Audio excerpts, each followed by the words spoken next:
我是个即将被处刑的死刑犯。然而在处刑前的1个月，我面对媒体采访时说出的一句话，既让广大人们趋之若鹜地奔向监狱。想要我的财富吗？想要的话，我可以送10个亿给你，那就来救我吧。谁能把我救出去，10个亿就是你的。没想到此话一出，瞬间引起全球人民纷纷热血沸腾，甚至让各种神秘组织、佣兵团及亡命之徒全部朝着圣都监狱而去。故事的起因还要从2天半前说起。我本是龙国首富的2公子，可就在18岁成年礼那天，我被诬陷为强奸犯，在没有知觉的情况下被逮捕。然而在醒醒后，我又重新回到了被逮捕的那天。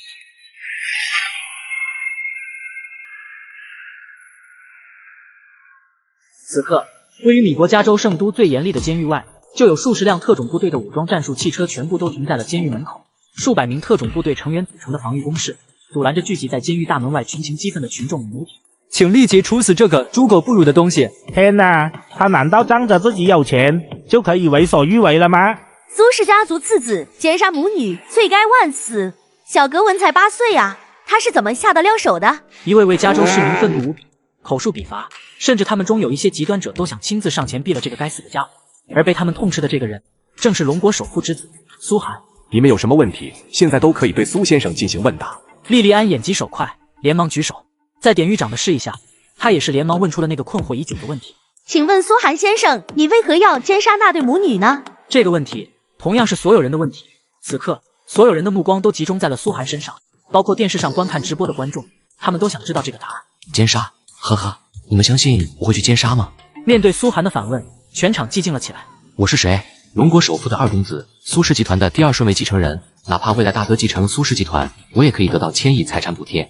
所以，什么样的女人找不到？苏寒一脸冷漠，骨子里透露出的那般不屑，让很多人都想为他辩解。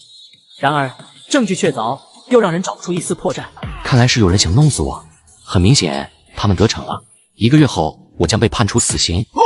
所有人听到苏寒的话，全然震惊了。什么？这么快他就要被执行死刑了吗？苏氏集团2公子将于1个月后执行死刑，这简直是可以震惊全世界的新闻。而这个消息也在这一刻通过各种直播渠道传递到了全世界。典狱长明显有些不悦，浅皱了一下眉头，示意狱警将苏寒押进监狱。而也就是这个时候，苏寒饶有兴致的回首，呵呵，反正也快死了，不如我们玩个游戏。10个亿，我出10个亿，我不管你们用什么方法，只要有人能救我出去，我就给他10个亿。对，我苏寒说的。此言一出，全场一片哗然。想要我的财富吗？想要的话，我可以送10个亿给你，那就来救我吧。谁能把我救出去，10个亿就是你的。这道直播画面正以飞速朝着全球的每一个角落席卷。然而他们已经不再关心这次案件的真实性，他们只想核实这位苏氏集团的2公子到底能不能拿出10个亿。与此同时，亚马逊热带丛林中，老大，罗伯特传来消息了，关于苏氏小少爷那件事是真的。闻言，恩格只是点了点头，打开桌面上的笔记本电脑。想要我的财富吗？想要的话，看着苏寒的样子，恩格若有所思。10个亿，这一单任务的报酬简直太夸张了。只要完成这一单任务，他们就能获得10个亿。说实话，他心动了。奥吉，你去跟兄弟们说，取消手头的任务。这10个亿的大单子，我们赤峰小队接了。好的，老大。索马里一个隐蔽的海湾日，一艘几近破旧的轮船停靠在岸边，在这艘旧轮的甲板上，就聚集了不下10名人。他们几乎手持 AK-47，面露凶火，却又嘴角上扬，好似正在进行庆典，热闹非凡。听说了吗？东方首富的儿子发出了悬赏，10个亿，足足有10个亿美刀。如果拿到手，咱们哪里还用这么辛苦，天天刀口舔血？是啊，这种日子我早过够了。只要能拿到赏金，什么缺头，什么拼杀，什么打劫，老老实实的过富豪生活不好吗？他们议论纷纷，心动无比。一声枪响传遍天空，使得方才还繁杂的甲板立马安静起来。孩子们，经过我们商议，一致决定这个营救任务我们接下了。我不管你们曾经有什么私仇，这一刻我们就是一体的。圣昆廷监狱，那里是我们的主场。孩子们，兴奋起来吧！10个亿在等着我们，去准备吧。在这一刻，所有海盗都欢呼了起来。10个亿，一次营救任务，只要他们完成了，就再也不用提心吊胆的为生计奔波。李国一夜之间，号称全球最强的特种部队海豹突击队，都有数十名在役特种兵申请退役。血熊国数十名身材高大的巨汉选择分批从阿拉斯加入境米国，而这还仅仅是这一次营救的先遣部队。我坐拥10个亿，却只剩下了1个月的生命。然而我在面对媒体采访时说出的一句话，竟就让全球各方势力不惜在监狱。想要我的财富吗？想要的话，我可以送10个亿给你，那就来救我吧。谁能把我救出去，10个亿就是你的。没想到此话一出，瞬间引起全球人民纷纷热血沸腾，甚至让各种神秘佣兵团以及亡命之徒全部朝着圣都监狱而来。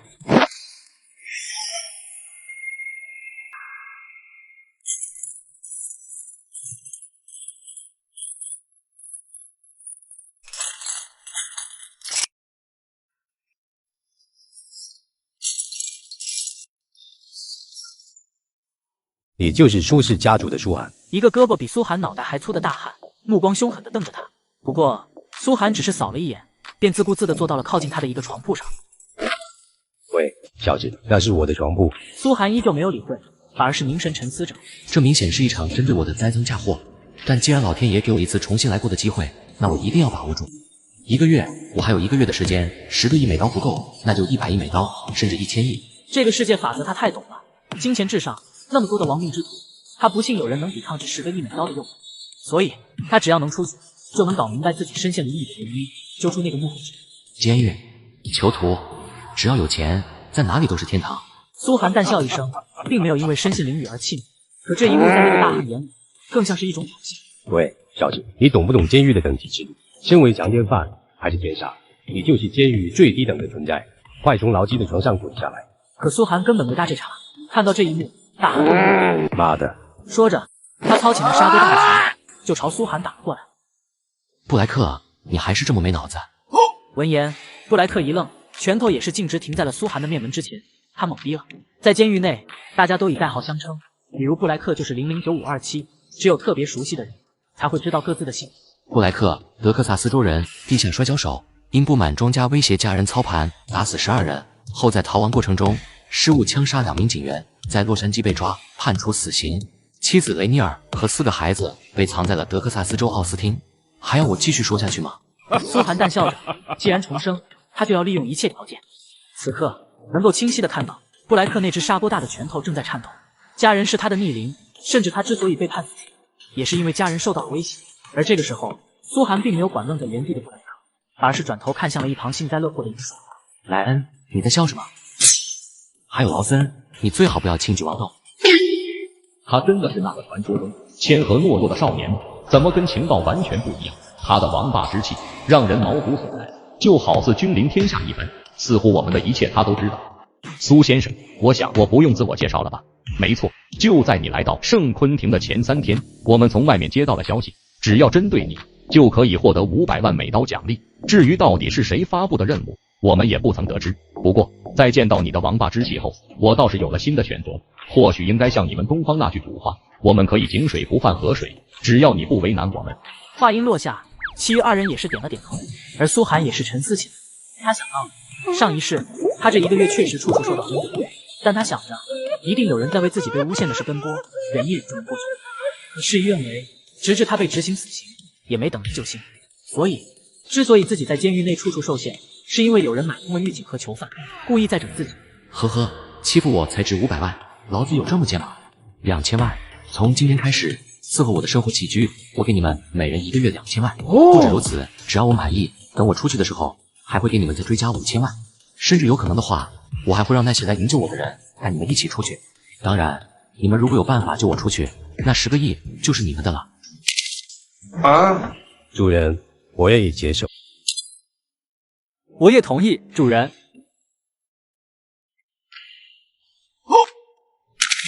主人愿意为你效劳。一时间，牢房内的格局发生了改变。一心想整苏寒的3个打人犯，成了他最忠实的仆人。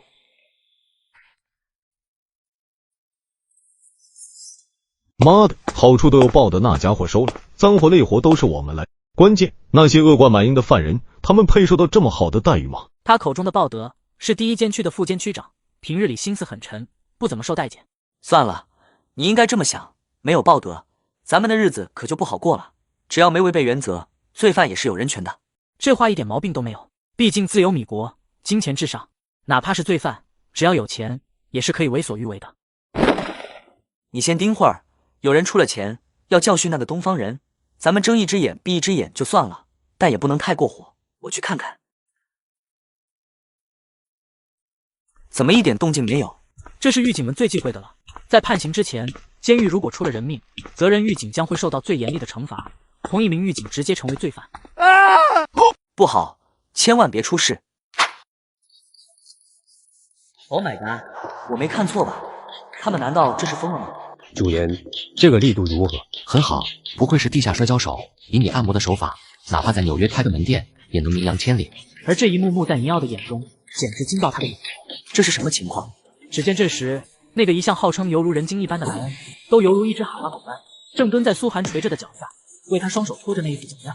谢特，他好像不是来坐牢的，他这是来度假的。这两个孬种竟然妥协了。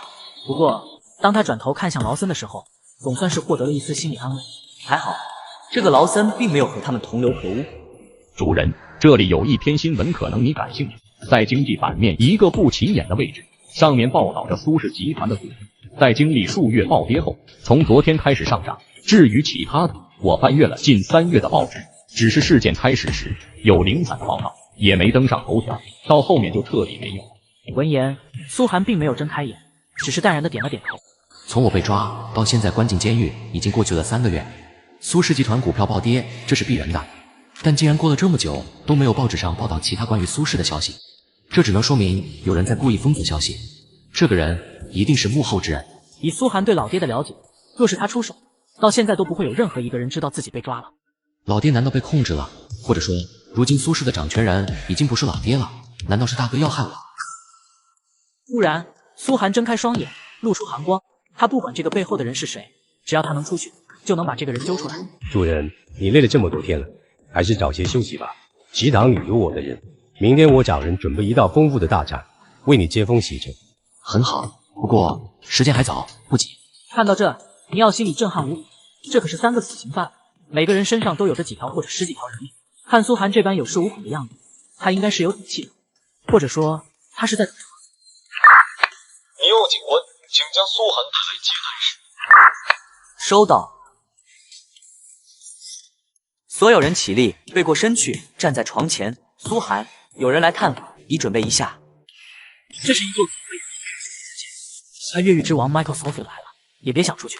但此刻，全球亡命之有刀口舔血的超级雇佣兵，还有穷凶极恶的海盗王者，甚至还有地表最强特种部队海狼突击队，他们只为了能将我从监狱救出去。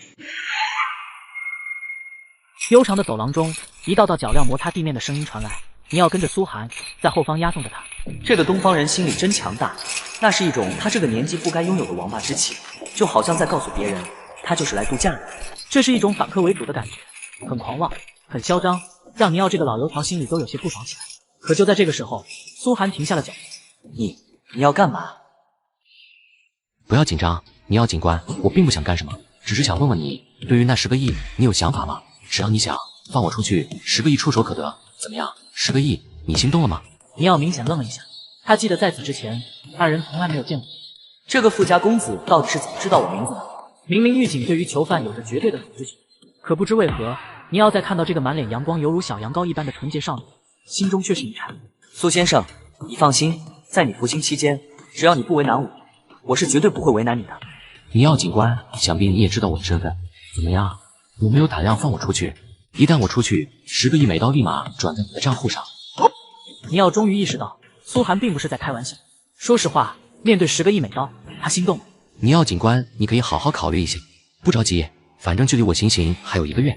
当然，如果你觉得自己能力不够，也可以选择找人合作。至于最后怎么分配这10个亿，随你。苏寒看似轻描淡写的语句，却犹如一个铁锤一般，重重的敲击着尼奥不太稳定的心理防线。10个亿，找人合作吗？瞬间，他好似想到了一个。与此同时，1033监舍，3人顺着小窗，看到尼奥脸上的神情变化。有钱真好啊！尼奥可是个老油井，但我能看出来，他骨子里的谄媚已经快掩饰不住了。确实，要是我这么有钱，我也可以为所欲为。呵呵，你们相不相信？就算你们这么有钱，也做不到主人这点。他就像一个来自地狱的魔鬼，靠着他那王霸之气，能令所有人得福。说到这，劳森顿了一下，流露出一道韵味极深的眼神。你们记住，从现在开始，就把自己当做一个奴仆，好好伺候主人，绝对不要有二心。我是为你们好。圣昆廷监狱并没有住满，所以苏寒他们的1033号监舍是那条走廊中唯一一间住人。穿过那条走廊，一道道嘈杂的声音也是传了出来。喂，小鬼，打你就出去，真的可以获得10个亿吗？不会真有人相信吧？他都被关在这里了，还上哪去拿10个亿？口头承诺吗？我还真没在监狱里享受过拥有10个亿的男人，细皮嫩肉的。你要什么时候把他送来我的监舍啊？一道道嘲笑的声音迎面而来，苏寒并没有理会，毕竟区区萤火，又怎么值得日月去低手看他们一眼？这时，1033监舍门前，一位大概40多岁、身材魁梧的壮汉朝着里面扫了一眼。苏寒人呢？报告监区长，他去接待室了。此刻，监区长的眉头皱得更深了。自从苏寒入狱以来，他办公室的电话都快被打爆了，无一例外都是各种来了解情况的人。尤其是自从爆出苏寒竟然悬赏10个亿找人来救他后，他就没消停一会儿。看来这1个月内，圣昆廷必定会受到来自各国势力的多番打击。一想到这，第一监区长就忍不住的叹息一口。明明他都快退休了，怎么这种事就发生在了他退休之前？此刻第一监区长的脸已经黑到了尽头。希望典狱长能向上级提议，那样就会有驻军来圣昆廷镇守。等他回来，让他找我。OK。接待室，一块巨大的防弹玻璃隔绝了两侧，在另一侧正有一个西装革履的中年人坐在那里，与监狱的风格截然不同。李叔，与他有一层防弹玻璃的那位中年人，就是苏氏家族的首席律师李天成。小韩，你放平心态，外面有我在周旋，还有非必要情况，不要像今天一样与外界有任何对话。你放心，你父亲已经将你这件事全权交托给我，苏家也找了不下100家私家侦探，正在积极调查这件事，一定要稳住。3天后，加州西区联邦法庭将对你进行宣判，到那个时候，我们整个律师团队会为你再次争取一次机会。不急，李叔。没错，他完全不急。由于他今天的特殊操作，已经轮不到他急了，反而是幕后之人会更加急切一些。不过，从李天成口中，他也得到了几条讯息，父亲竟然全权把这件事交给他了，这也就是在说明，父亲可能真的出了什么意外，或者已经脱离了对家族和集团的掌控，所以他不能相信任何人，甚至眼前这个看着他长大的李叔也不肯相信。看来明天得想办法和外界取得一下联系了。李叔，我的事就拜托你了。对了，我还要提醒你一句，小心你大哥，如果他要见你，有权不见，少说话。我还要忙，就先走了，你一定照顾好自己。而苏寒并没有着急离开。难道真的是大哥？现在如果相信他不是奸杀犯，那么唯一和他有利益纠葛的就是他的大哥苏燕，所以很多人都会把第一时间怀疑大哥就是陷害他的人。可大哥真的会陷害我吗？苏寒不能肯定，如果是为了家产，甚至2叔3叔以及几个堂弟都有可能。苏先生，该回去了。3天，还有3天。我发出悬赏后，那群法外狂徒肯定早就忍耐不住了。当然，劫狱是最具有风险的，他们不是傻子，肯定会选取一个最保险的方式。没错，就是我被送去法庭宣判的当天。这是摆在明面上最为简单的一次机会。说实话，他还有些期待。不过，他需要做的不只是等待，此刻还有一件更重要的事在等他。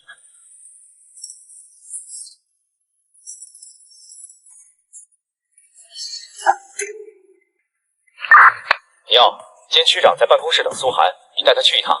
你要当场无语，谁也不懂跟在苏寒身边的那种压迫感。苏先生，监区长想见你一面。你要警官，我现在需要休息，请你转告监区长，如果他想等，就等我休息好再见我。听见了吗？你要警官，我主人说他需要休息，请你先离开吧。是啊，你要警官，我的主人哪怕是死刑犯，也应该享受人权。现在是休息时间，他有权拒绝监区长的召见。他们都是杀人犯，都是视人命为草芥的存在。如今他们想要活命，就只有一条路，那便是伺候好苏寒。所以现在正是他们表现的机会。反正监区长就在那，苏寒也在那，俩人都跑不了，爱咋地咋地吧。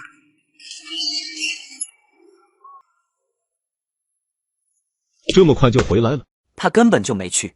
接下来你要把前因后果都和巴顿讲一遍。谢特，反了他们了！他一个东方人，还是奸杀犯，是怎么敢在圣昆廷作威作福的？说着，巴顿检查了一下配枪，拿着警棍摔门进去。大门再次被打开，巴顿二话不说冲了进去。这时，布莱克3人反应了过来，当即跳下了床，拦在了巴顿身前。都他喵的给老子让开！谁要再拦老子一下，都他喵给我滚去禁闭室关3天！主人已经休息了，有什么事明天再说。妈的，一群狗杂种，老子就让你们看看在圣昆廷谁是天。面对来势汹汹的警棍，劳森并没有动，就那般站在原地，表明了自己的态度。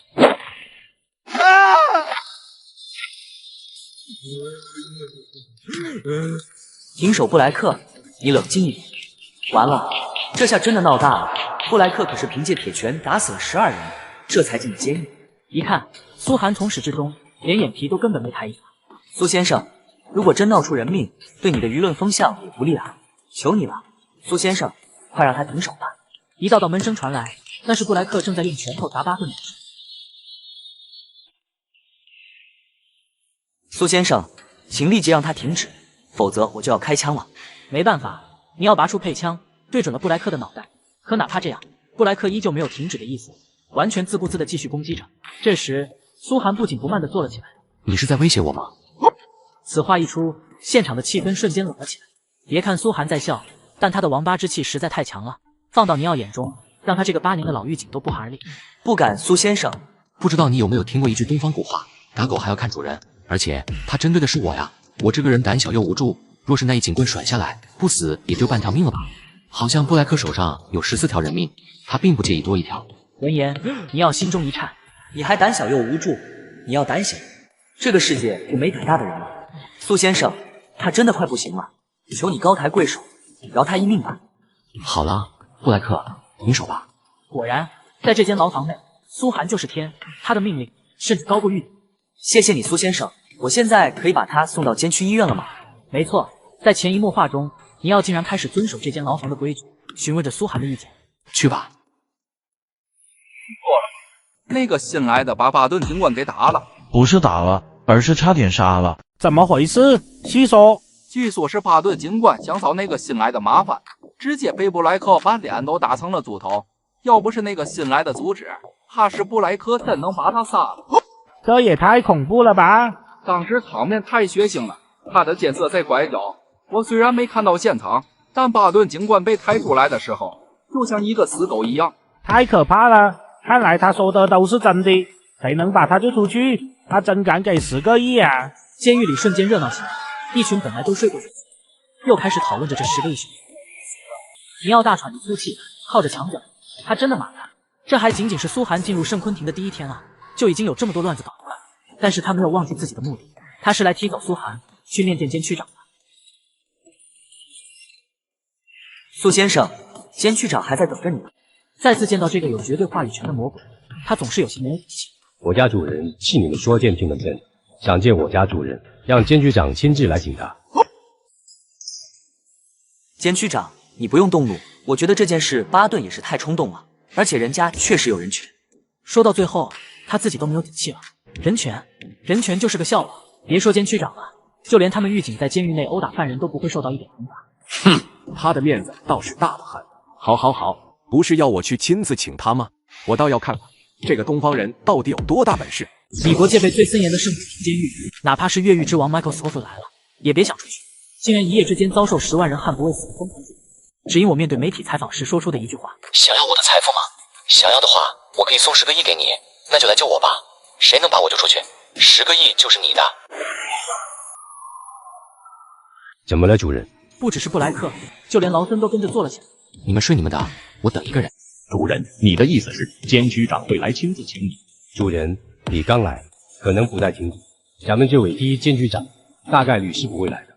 我进来已经3年，虽然刚转到第1监区，但对他有所了解。他为官最是清廉，人也正直，这么多年以来从未克扣过任何一人，并且他是出了名的脾气重，在你来之前，他被称为第1监区的魔鬼，基本上不会有人敢违逆他，所以他大概率不会不死。话音落下，劳森也是点了头。劳森可是监狱里的老人了，他都点头了，那就说明布莱克说的都是真的。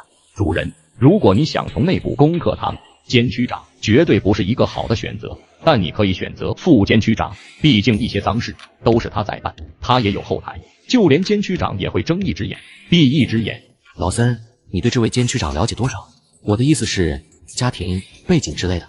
这位监区长名叫哈曼迪，43岁，背景倒是没听说过有什么特殊，不过家庭方面倒是有传闻说他是单亲家庭，有一个13岁的儿子相依为命，但很不幸，3年前他的儿子检查出了慢性粒细胞白血病。只是哪怕他的生活都已经入不敷出，却依旧从来没有在监狱捞钱过。为人正直，信奉法律，大概就这些。主人，要不你还是早点休息吧，我觉得他真的不会来。不急，你们先休息吧，他会来的。看着苏寒笃定的样子，布莱克还想说些什么，但劳森朝其摇了摇头后，他也便没有继续说下去。没有把我们关进禁闭室，就算监局长引起，人家又怎么会为了一个囚犯亲自来请？他头脑简单，四肢发达，当然想不明白这其中的道理。布莱克震惊了，他顺着微光低眸望去。监局长，不会吧？监局长到底是来亲自请进我们的，还是来请苏寒？不管是什么原因，都让布莱克为之一惊，也更打心底佩服起苏寒来。他这个主人当真是运筹帷幄呀，能够惊动监区长深夜亲自来一趟，足够引爆明天监狱里的话题。苏寒，听说你要我来亲自请你。瞬间，整个监舍里的气氛紧张起来。布莱克不由自主地颤抖着，他心里在纠结着，如果一会儿监区长对苏寒动武，他到底该不该去阻止几句？为了妻儿，我也得拼一把。他秒的，只要看情况不对，我必然要性情一把。监区长算个主儿。苏先生，这部监区长亲自来请你了，一定是有很重要的事谈。不如监区长大人，你是来请我的吗？他如此淡然的一句话，却让哈曼迪不由得浅皱一下。是我亲自来请你，不知道我有没有这个面子。Of course, let's go。谁也没想到，监区长真的来了，还亲自来请苏寒。更让人没想到的是，苏寒竟然真得答应了。随着一道门禁声响起，布莱克才反应过来。天哪，主人到底是怎么做到的？不过主人被带走了，不会是监局长想整他吧？若是他受伤了，会不会算在我们头上？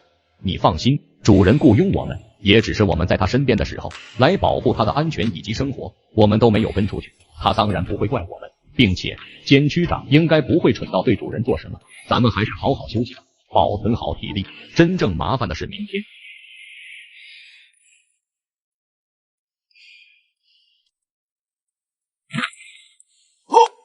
苏寒他是怎么敢的？在监区长面前这么放肆，他是在挑衅监区长的绝对威严吗？他绝对是在试探哈曼迪的底线。苏先生，快起来！果然，下一刻能够清晰的看到监区长那张饱经沧桑的脸更黑了。你去巡视吧。监区长看来是真的生气了，看来苏寒今晚要不好过了。我的话你没听到吗？出去！哈曼迪满脸严肃，看来是真的生气了。尼奥没有办法，只能在心中为苏寒祈祷。毕竟苏寒要是出什么事，他那10个亿也泡汤了呀。谢特，我都在想什么？苏先生，关起门来，我称你一声苏先生。我这个人和别人不一样，我信奉法律，所以你犯罪了就应该受到应有的惩罚。你需要记住，这里是监狱，而监狱也有监狱的规矩，希望你能遵守。当然，在你被行刑之前，我绝对会保证你的生命安全，甚至在一些小事上，我完全可以为你开绿灯。只要你遵守监狱的规矩，不乱搞什么幺蛾子，我们就可以保持一种井水不犯河水的状态。但是我绝对不希望向你悬赏10个亿的事再传到我的耳中。监区长很强势，算是商量，同样也是警告，是威胁，是一种心理博弈，更是在试探。所以监区长大人，这是在威胁我们。苏寒，我讲究公正，你不要得寸进尺。刹那间，监区长办公室内的气氛冷到了冰点。公正，呵呵。苏寒笑了，露出了一道意味深长的笑容。此刻，他倒是更像这间办公室的主人。你所说的公正，就是放任自己的手下恶意针对我吗？有人想要我死，同样也有人想要我活，所以你就以你所谓的公正，不偏不倚，任由别人在你眼皮子底下犯法。原来这也叫公正啊！话音落下，哈曼迪心中一颤，他真的不敢置信，自己本就是想用监区长这个身份给一个罪犯施加压力，可看着他有恃无恐的样子，自己好像在不知不觉中进入了他的节奏，落了下风。苏寒真是一个18岁的学生吗？他身上的王八之气毫不亚于那些黑帮教父。不过监区长大人，我才不介意你公不公正，甚至只有你不公正，对我来说才是一个机会。10个亿，只要你有胆子，我保证明天你睁开眼睛的时候，就可以看到无比干净的10个亿进入你的私密账户。这场心理博弈明显是苏寒占了上风，他反客为主，却是把一个难题抛给监区长，一下子使得这场会面成了他的主场。哈曼迪怎么也没想到，这个东方人竟敢如此大胆，这是公然在贿赂他这个第一监区监区长吗？苏寒，你这是在侮辱我吗？纵然我的作为在你眼里算不上绝对的公正，可这个世界就是这样，他们愿意出卖灵魂赚些脏钱，但只要大体没有出错，我也不会过多插手。毕竟能够进入圣婚庭的哪个又干净？那些罪犯都应该受到应有的惩罚，而我自认为从来没有赚过一分昧着良心的钱，我敢对耶稣发誓，20亿，就我出去20亿。哈曼迪完全震惊了，别人或许对钱没多大的概念，但他清楚，整个圣昆廷监狱被誉为全米国最豪华的监狱，整个监狱的价值也不过1亿美刀罢了。20亿完全可以承担你儿子巨额的医药费了，只要你能做出一个正确的选择，20亿加上一个活蹦乱跳的儿子，我都可以给你。话音落下，哈曼迪的双拳都握住了身体。苏寒这无疑是在他伤口撒盐，他大口大口地喘着粗气，就连平日里炯炯有神的那双眼眸都失去了神采。苏寒，我知道你要说什么，可我做不到。如果我这么做了，我信奉的法律算什么？我儿子会怎么看我？很明显，他的心理防线彻底被击溃了。监区长大人，不要这么快拒绝我，20亿美刀，一条鲜活的生命，外加后半辈子衣食无忧，我想你应该知道怎么选择了吧？苏寒淡笑一声，很是随意地打了个哈欠，随即他眼神一凝，看向在崩溃边缘反复横跳的哈曼迪。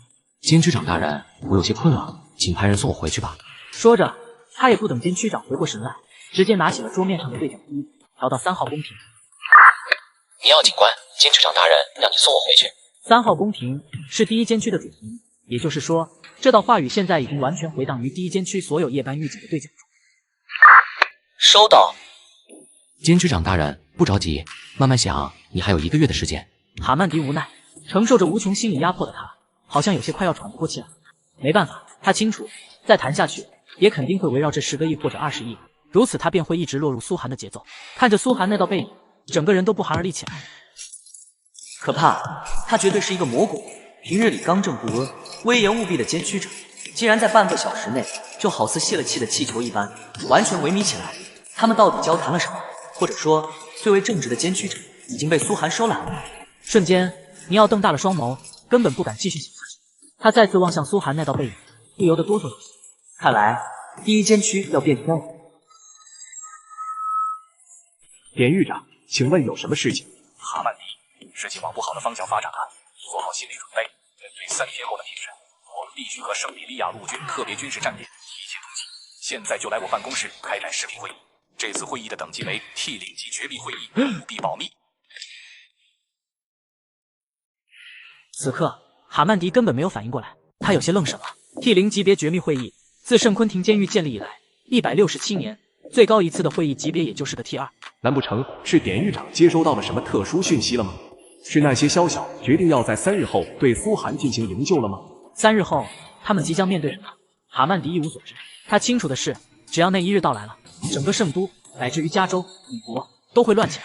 此刻，他紧皱眉头，也不知道脑子里在想什么，随后便匆忙地走了出去。直到现在，所有人都不清楚哈曼迪到底会站在哪边，毕竟他即将参与这次 T 0级别的绝密会议，他的选择至关重要，直接关乎着苏寒到底能不能在3天回去。圣昆廷监狱内的绝密会议室内，到底有谁参与？无人知晓。里面发生了什么，也无人知晓。人们只知道，第2天凌晨4点，这场会议不欢而散。典狱长气冲冲地驾车离去，副典狱长也急不可耐地离开了圣昆廷。第一监区长代替典狱长紧急下达了3次命令。命令1：对于布莱克殴打巴顿一事，经过调查，为巴顿主动挑衅，故赦免布莱克禁闭式惩罚，巴顿扣除3月绩效，停职留薪。命令2：开启圣昆廷监狱屏蔽器全功率，狱警只可以内线通讯，凡进入圣昆廷监狱者，收缴一切通讯设备，不得与外界产生任何联系。命令3：凡休假狱警全部回归岗位，不得以任何借口翻译。3道命令一经发出，立马在狱警圈引起轩然大波。昨天到底发生了什么大事啊？只过了1夜，好像整个圣昆廷的格局都变了。你还不知道吗？我和一个属落的狱警打探消息，他说刚才监区长发了3条命令，其中1条就跟那个新来的有关。据说昨夜布莱克把巴顿给打了，然而随着监区长的命令发出，布莱克那个大块头不但没有被关禁闭室，甚至巴顿都被停止扣奖金了。天哪，这是真的吗？千真万确。妈了，有钱真的可以为所欲为啊！就连刚正不阿、公正廉明的监区长都被摆平了。这个东方人到底用了什么手段，让监区长妥协了？那以后这第一监区还不是他的天下了？如果能抱上这条粗腿，那以后岂不是可以在第一监区吃香的喝辣的？嘿，妈的，这个小杂种也敢在咱们的地盘上放肆，纵然有监区长护着他又如何？只要他敢跟我叫嚣，我一拳打爆他的狗头。就是一个东方人，也敢骑在咱们的头上拉屎，最好别让我碰上他，不然我让他知道什么叫做花儿为何这样红。今天早饭我就给他点颜色瞧瞧。一瞬间，整个第一监区中的囚犯因为监区长行使特令，瞬间分成了3个阵营，其中有一想要立马抱上苏寒大腿，剩下的最大一部分由各个帮派势力组成，他们本就是监狱中的刺头。我坐拥10个亿，却只剩下了1个月的生命。然而我在面对媒体采访时说出的一句话，竟就让全球各方势力不惜恐吓监狱救援。想要我的财富吗？想要的话，我可以送10个亿给你，那就来救我吧。谁能把我救出去，10个亿就是你的。没想到此话一出，瞬间引起全球人民纷纷热血沸腾，甚至让各种势力、佣兵团以及亡命之徒全部朝着圣都监狱而来。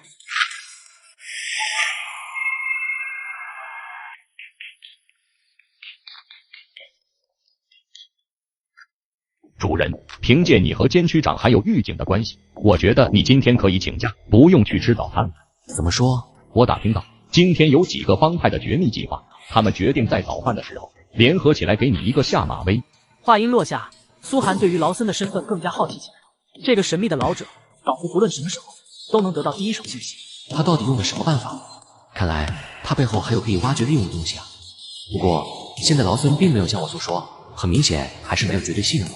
主人，我觉得我们今天还是猫在监舍里面避避风头吧。面对劳森的劝解，苏寒不以为然。哼，你这么一说，我还真是饿了。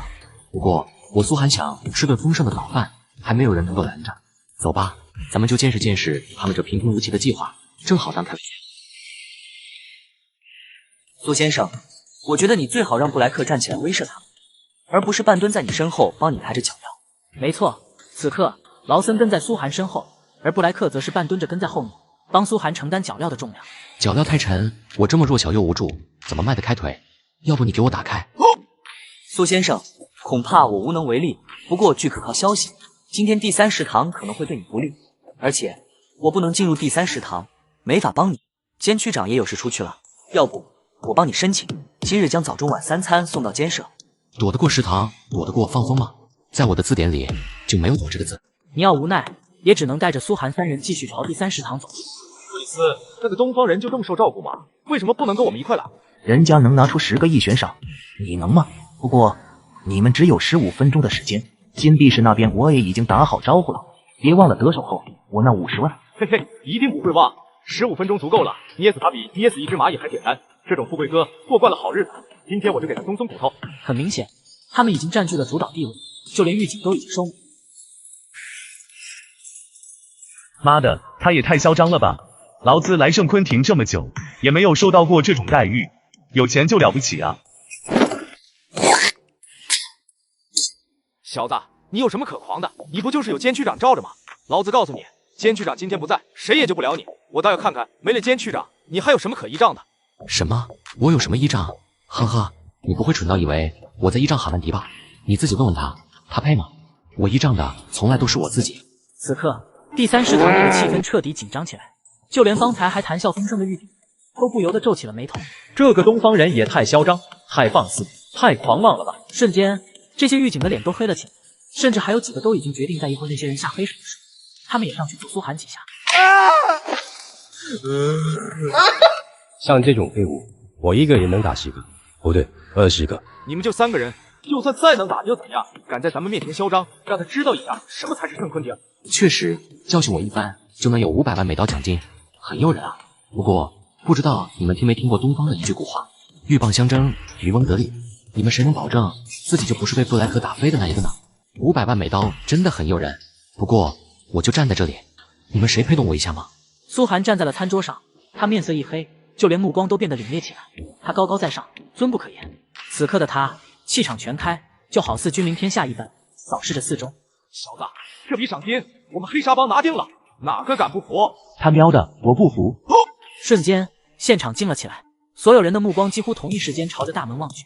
布莱克和劳森看向大门，都是一脸懵逼。这他妈不是莱恩吗？什么时候莱恩成了主人的底牌了？二人感觉莫名其妙，毕竟他们都是临时被调配到一个监舍，互相也根本不算熟悉。这时，里奥看到莱恩，明显脸上一黑。哎，他不是猎狗帮的2把手吗？你这都多少年前的消息了，他被猎狗帮老大耍了，现在被判了死刑。不过他也是狠人啊，看见里奥脸上那条长疤了吗？那就是当年莱恩砍的。莱恩，你也想分一杯羹吗？怎么不行吗？猎狗帮的妻子，你也配吗？众人惊了，莱恩竟然二话不说，直接甩了里奥一巴掌。小子，你也配在我面前嚣张？就你有人吗？莱福特呢？死哪去了？嘿嘿，老大，你终于来了，我们都在等你来干翻里奥这个装逼犯。兄弟们，这就是咱们的老大莱恩。老大，不愧是莱恩，哪怕被踢出了帮派，还有这样的凝聚力。里奥刚才还那么狂，见了莱恩连个屁都不敢放。原来莱恩才是真正的隐藏大佬。面对一道道污言秽语，里奥早已没有刚才的狂妄，他心里清楚，这次自己是栽了。好，这次我认栽了，我们走。等等，我让你走了吗？听到这句话，里奥还没反应过来，其他人就懵逼了。好，这小子疯了吧？很明显莱恩就是来拿奖金的，他不想想自己接下来要怎么办，竟然还敢招惹里奥，他就不怕莱恩教训完了他，里奥再来找他麻烦吗？而下一刻，令人意想不到的一幕发生了，方才还强势无比的大佬莱恩，竟然无比谄媚的小跑着来到了苏寒所站的餐桌前，伏下了身子，任由他躺后背。这一刻，所有人，包括那些狱警都震惊了。下马等，监狱里的隐藏大佬竟然在给苏寒当狗。主人，我表现的怎么样？还好我听说了，及时赶到，不然还真让这群兔崽子得手了。主人，我操！监狱里的隐藏大佬不但给苏哈当狗，还奉苏寒为主了。交给你了，让他们长长记性。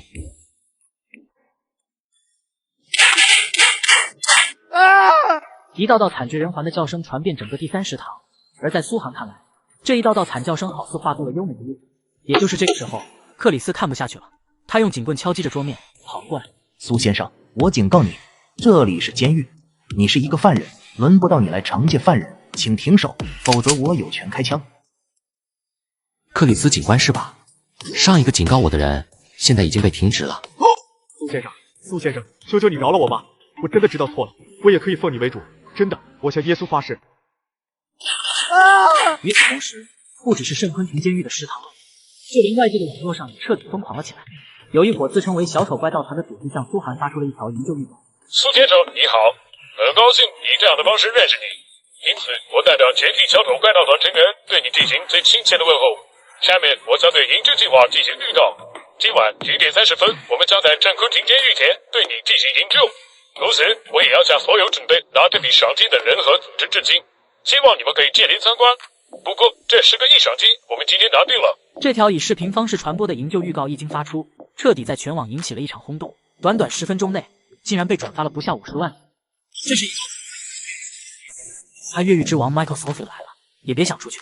但此刻，全球亡命之徒有刀口舔血的超级雇佣兵，还有穷凶极恶的海盗王者，甚至还有地表最强特种部队海洛夫机队，他们只为了能将我从监狱救出去。扎伊，都怪爸爸，不能给你最好的医疗条件，让你每天都这么痛苦。昨天那个犯了滔天大罪的罪犯说给我20亿，还可以让你得到最好的治疗，爸爸拒绝了。扎伊，你说爸爸如果摒弃一刻自我，或许就能看到一个健健康康的你，爸爸对不起你。哈曼迪依旧在纠结着，甚至看到儿子被病痛折磨的样子，他已经快要妥协了。只要儿子能健健康康的活，哪怕他们换一个国家生活又怎么样？哈曼迪的心理防线在一点点崩塌。爸爸，我不想成为你的拖累，做你认为对的事吧，你是我的英雄。原来扎伊根本没有睡着，他只是不想让父亲在见到他的时候都硬挺着。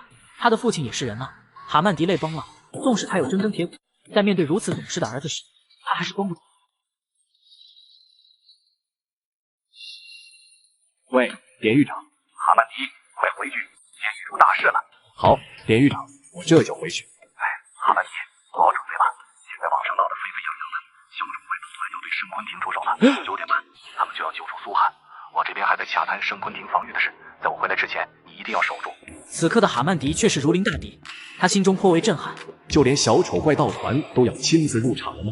小丑怪盗团，他们出手可还没有失误过，众目睽睽之下，竟然可以从米国国家银行盗走500万美刀，并且到目前为止，还没有人能够破解其中的奥秘。谢特，里奥，不错，你这也算为圣昆廷监狱创收了。最起码，监区医院今晚收医药费都会收报。放开我！话毕，只见克里斯在莱恩小弟的推搡下，挤尽了全力的动心。苏寒，你玩过火了？你想找死吗？瞬间，第30堂的气氛紧张起来。一般情况下，在监狱内能用警棍解决的事，从来都不会拔家伙。克里斯，我主人要是掉一根头发，劳基绝对不会放过你。苏寒可是他们的金主爸爸，如果苏寒真交代在这里，那他们的2000万谁给？克里斯，冷静点，你知道的，我主人的命很重要，哪怕是外界的悬赏，也没有说要了我主人的命。放下家伙，有话好好说。克里斯，放下家伙。苏先生，我为自己的管束不力向你道歉。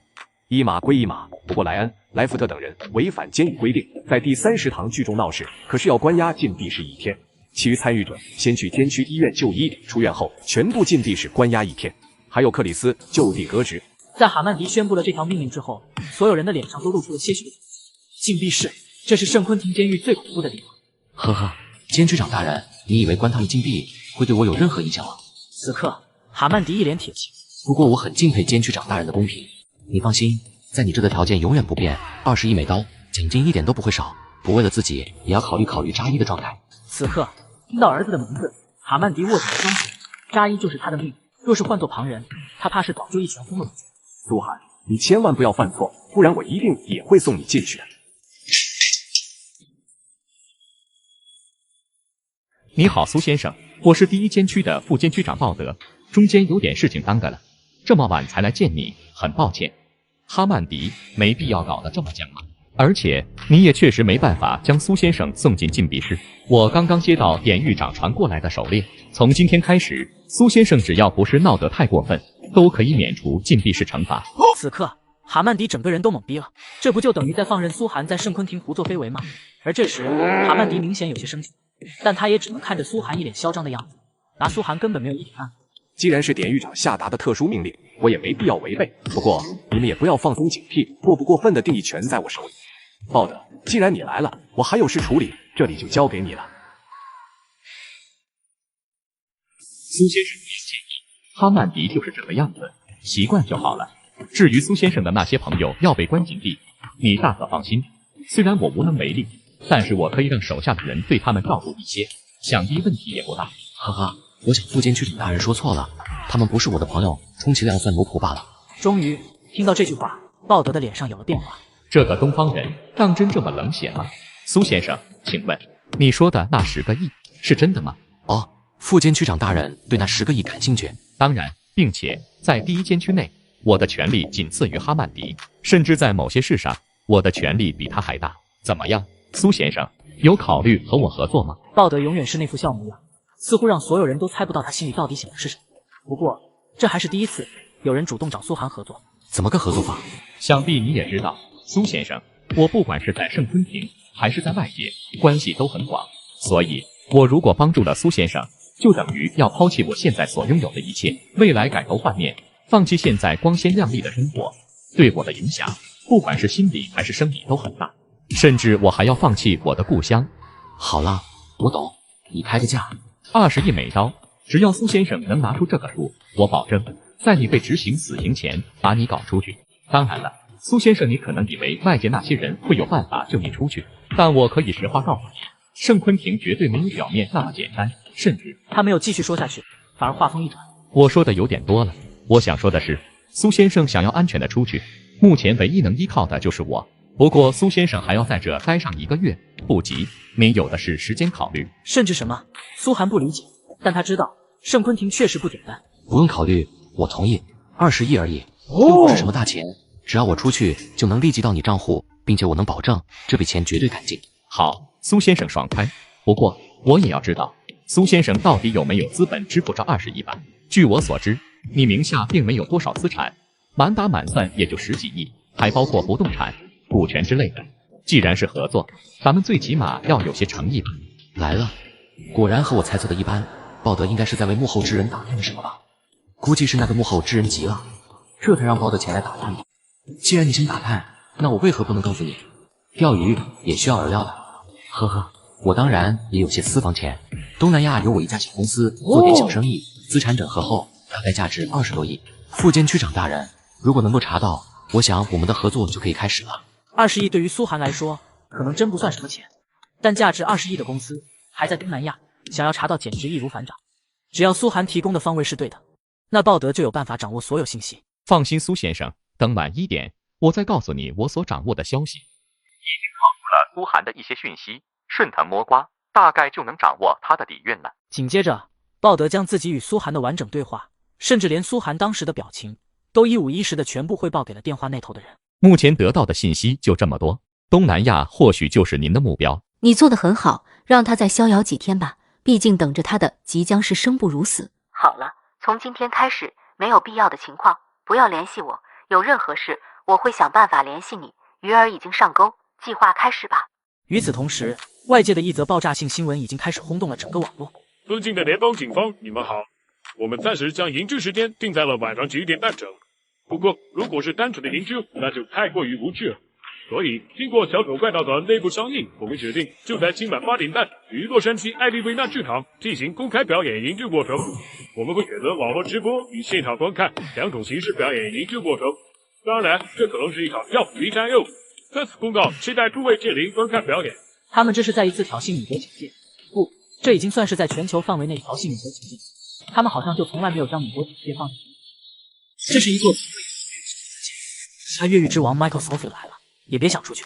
但此刻，全球亡命之徒是超人物，有刀口舔血的超级雇佣兵，还有穷凶极恶的海盗王者，甚至还有地表最强特种部队海盗突击队。他们只为了能将我从监狱救出去。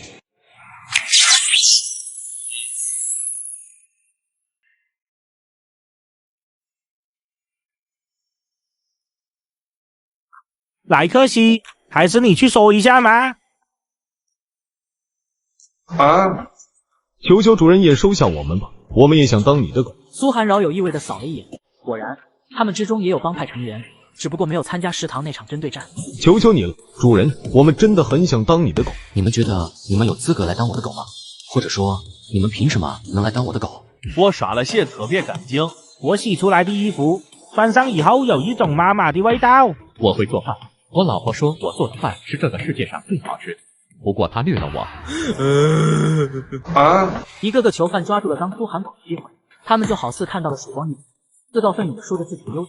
只不过听到最后，苏寒的脸很明显黑了起来。废物，真的是一群废物，一个对我有用的人都没有。而就在这个时候，一直低头思索的莱克西好似做出了什么重大的决定。主人，我这里知道一个关于你的秘密，或许对你有帮助。只要你让我当你的狗，我现在就告诉你。很明显，他所说的话终于让苏寒提起了一点兴趣。不过，苏寒这辈子最讨厌别人威胁他。这种话，我只允许你在我面前说一遍。我希望你能重新组织以下语言。苏先生，我绝对没有威胁你的意思，我只是想寻求庇佑。算了，我现在就告诉你我掌握的秘密。如果这么秘密对你有帮助，我不再奢求能当你的狗，只求你能庇佑我一次。他是聪明人，没有选择讨价还价，而是把姿态放到最低。话音落下，苏寒再次恢复到了那副人畜无害的样子，做了个请的姿势，示意莱克西继续说下去。苏先生，事情是这样的，你应该知道，在你来到圣昆廷监狱后，就有神秘人对你发出了特殊悬赏。这个悬赏的原话是，只要能针对你，哪怕只揍你一拳，都可以拿到500万美刀。打住！如果你一直说这些废话的话，那就没必要再说下去。莱克西一怔，明明苏寒还是那副人畜无害的样子，可为何他的汗毛都竖立起来？魔鬼，他就是魔鬼，他的王八之气太强了，强大到一言一行间都会让人毛骨悚然。苏先生，我保证，接下来我说的话就是重点。我知道这个与囚犯沟通，告知囚犯悬赏的是谁？艾丽尔医生。没错，就是监区医院心理咨询室的艾丽尔医生。哦，你怎么就确定是艾丽尔医生呢？苏先生，我敢保证，我绝对不会错。你可能不知道，我天生鼻子就比别人灵敏，已经不能说灵敏了，甚至狗的鼻子都没我的灵。在我们接受其他囚犯发布悬赏任务的时候，我敢确定我在那个囚犯身上闻到了艾丽尔医生独特的气味。当然，如果单靠气味来判断，那绝对不可信。可过后，我特意贿赂狱警，调查了一番，那个带来消息的囚犯，他从来都没有去过监区医院，所以他是绝对不可能接触艾丽尔医生的。两个完全没有关联的人，其中一人却沾上了另外一个人的气味，并且那个气味很新鲜，这只能说明他们刚刚就见面过。有了莱克西的表述，苏寒倒是觉得他分析的头头是道，但这其中有一个前提，那就是莱克西的鼻子真得比狗鼻子还灵。如果莱克西的鼻子真这么灵，那我岂不是等于在监狱内拥有了一只军群？你的能力给了你一个能当我狗的机会，好好珍惜吧。我给你月薪500万美刀，你值这个价。这时，那群囚犯都懵了，他们根本没有反应过来。原来能成为苏涵的狗，不但可以提升自身在圣昆廷监狱内的生活品质，更是还有月薪的啊！苏涵并没有答应让除莱克西以外的人成为他的狗，但那些人也已经开始打心底顺从他起来。主人，很荣幸能被你看中。如果莱克西没说谎的话，那么艾丽尔医生就是拨开迷雾的关键了。看来得抽空去一趟监区医院了。随着苏涵在圣昆廷监狱的影响力不断扩大，那个万众瞩目的大劫狱时代也即将要开始了。与此同时，圣昆廷监狱会议室，由于典狱长还在外界斡旋，所以本次主持会议的是副典狱长杰森。他坐在主位上，把控全局。两侧坐着的分别是第一监区监区长哈曼迪和第二监区监区长布鲁斯。而这次会议的级别也被特殊提格为 T0级 S 加作战会议。所谓的 T0级会议，都是圣昆廷监狱100年难得一见的会议等级。而这一次 S 加作战会议，更是代表了其严峻程度。随着一道咳笛声响起，会议桌上坐着的3人当即站起身来，朝着大门望去。这时，几道身影走了进来。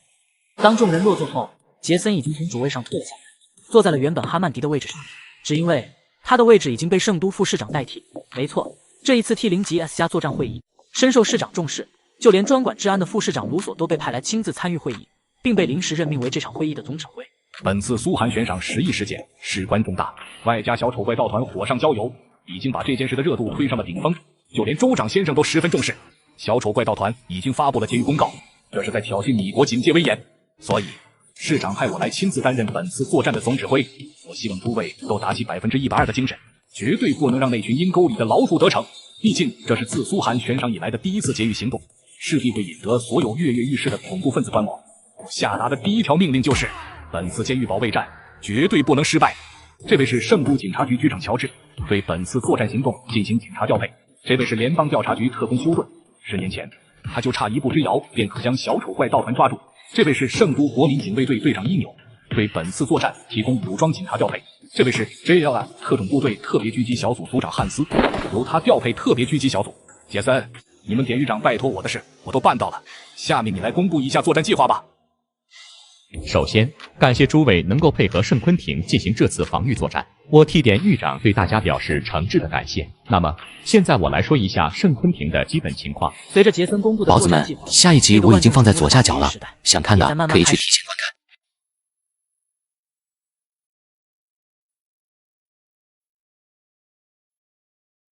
我说前面的能不能快一点？我还回家给老婆做饭呢。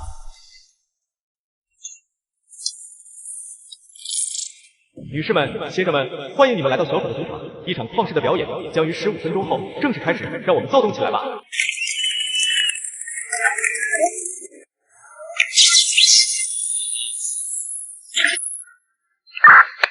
一组准备就绪，2组准备就绪，3组准备就绪，特级小组准备就绪。FBI 特别行动组准备就绪。报告局长先生，一共560名行动人员，全部到位。但有个很遗憾的消息，艾利威纳剧场方圆50公里交通全部瘫痪。如遇紧急情况，除了空中小组能够支援，其他支援将会被无限拖慢进程。10年前，他们从我的手上亲自逃走。这一次，不管用什么办法，我也一定要亲手抓住他们，让所有外围行动人员抛弃载具，跑不到指定位置，对艾利威纳剧场10公里范围进行封锁。收到。下面，所有人听令，部署计划，行动开始。一旦台上表演开始，有任何营救行动展露，立即抓捕。收到。嘿嘿，老大，这个小丑怪盗团很有本事，说不定他们真能将苏涵救出来。到时候咱们就把苏涵抢过来，10个亿赏金啊，马上就是咱们的了。奥吉，不要这么乐观。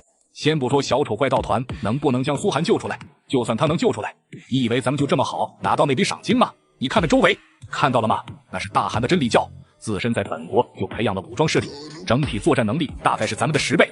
还有那边猫熊国的马斯坦非法武装组织，他们可是能够匹敌一个小型国家的武装组织。看到那群小个子了吗？那是山口组的红山一郎。那怎么办？老大，咱们总不能让到嘴的鸭子就这么飞了吧？放心，现在还不是咱们该着急的时候。自从苏涵发布悬赏之后，再想进入米国都困难重重。咱们人数少，也是第一批潜入米国的，所以很顺利。而他们不同，他们在国际上太出名了，我敢肯定，他们那些大恐怖组织前来的人数，每个组织绝对不超过50人。这就是我们的机会。我已经联系了黑衣小队进行合作，虽然佣金需要对半平分，但也给了咱们可以和他们争锋的资格。你去告诉罗伯特，通知一下兄弟们，一旦苏寒露面，合作立即生效，行动代号营救。8点29分了，看来要开始了。你们的计划不会成功的，营救不是粗鲁，应该是一场艺术创作，等着看吧。我们将为全世界带来一场华丽的营救艺术，那10个亿我们拿了。恩格满脸诧异，难道说我们一开始的所有计划都被小丑怪盗团知道了？所以他故意在我身边入场。可在所有营救团队中，他的赤峰小队绝对算不上最强的，他根本不知道为什么自己会受到小丑怪盗团的关注。欢迎大家来参加本场盛会，我们将于米国时间9点30分整进入圣昆廷监狱，救出苏寒先生。接下来将由我与我的伙伴，还有现场以及正在观看直播的所有观众，一起来见证这一伟大时刻的到来吧！精彩绝伦的艺术马上开始。相信此刻不止观众们在紧张，就连整个加州以及圣昆廷的警官先生们都很紧张吧？不要紧张，因为我们马上就要行动了。我谨此代表小丑怪盗团欢迎诸位的到来。下面我宣布，营救正式开始。市长先生，不是和洛杉矶的警方已经商量好了吗？为什么小丑红女都现身了，还不将其逮捕？杰森，我知道你很急，但这没用。现在先不说我根本无权指挥洛杉矶警察行动，就算指挥权在我手上，现在也还不是抓捕的最好时机。就算抓了小丑红女，还有小丑骑士、小丑魔女、小丑先知，如果只抓了他们其中一个，势必会引得其他3人的营救。有一个苏寒就已经够让我们头疼的了，并且洛杉矶监狱的防御等级根本达不到圣昆廷这么高。一旦让他们在洛杉矶将小丑红女救出，不就等于再次让米国警察成为全世界的耻辱吗？所以要抓就要一网打尽。想必强尼他们也是考虑到了这一点，才没有动手。市长先生、副典狱长先生，你们看。说着，他将画面投放到了大屏幕上。此刻能够清晰地看到，由200名警察组成的临时戒严卫队正时不一岗，将通往圣昆廷监狱的主干道完全封锁。他们荷枪实弹，尽心职守，一点都不敢松懈。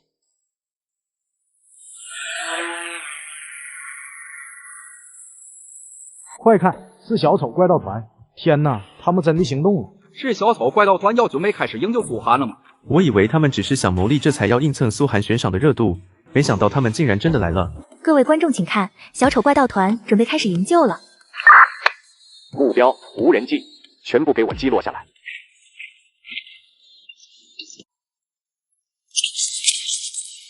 一架架无人机在子弹的打击下也开始坠落，一切都在往好的方向发展。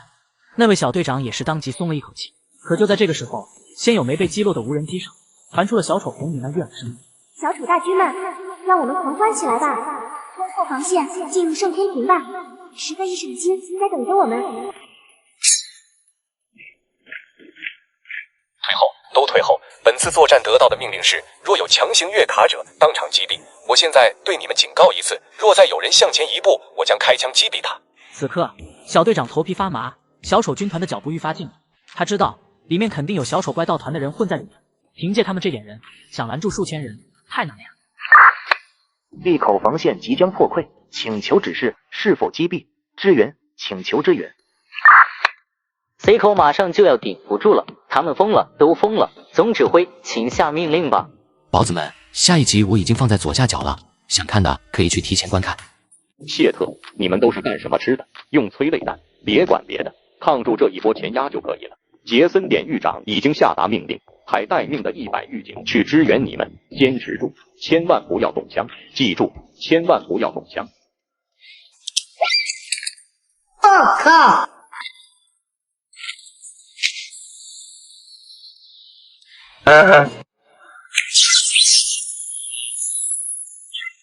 谢特，这群饭桶连一群民众都震慑不到，真不知道他们平时是干什么吃的。哼，早就提醒你不要小瞧小丑怪盗团，你不信，现在打脸了吧？你应该清楚第一防线的意义。一旦第一防线破了，整个圣昆廷将裸露在所有人的视野中。虽然他们不一定会强攻圣昆廷，但以小丑怪盗团的手段，想神不知鬼不觉地进入圣昆廷，就太简单了。谢特，现在说这些有什么用？用上催泪弹，我就不信这群人还得不到震慑。不过还是要杰森典狱长配合一下，快点让你的人去支援。杰森，你开始调配吧。话音落下，在场所有人的目光全都看向了杰森。也正是这个时候，所有的压力都来到了杰森身上。诸位，我决定了，放弃第一防线。此话一出，全场都惊呆了。放弃第一防线，那不就等于将整个圣昆廷暴露在小丑怪盗团的视野下？更何况主动放弃防线，这不是在打圣都警局的脸吗？不行，绝对不能放弃第一防线。我承认，先前是我小瞧小丑怪盗团了，但我们圣都警察也不是吃素的。实弹不能用，电击枪不能用吗？催泪弹不能用吗？辣椒水不能用吗？总有办法把他们拦在外面，不让小丑怪盗团得逞。确实，你说的也有道理，但你有没有考虑过，如果你真激起民愤，在不动用枪械的情况下，那几千人你能拦住几个？并且这些人只会越来越多。我认为必要的时候，连第二防线都可以放弃，直接退守圣昆廷。别忘了，我们的任务是阻止一切组织进入圣昆廷，将苏寒救出去。以现在的架势来看，我们要保持监狱力量，才能不让小丑怪盗团得逞，而不是在乎你那无所谓的面子，你懂吗，乔治？快做决定吧，市长先生，到底是退守第二防线，还是继续驻守第一防线？你来决定。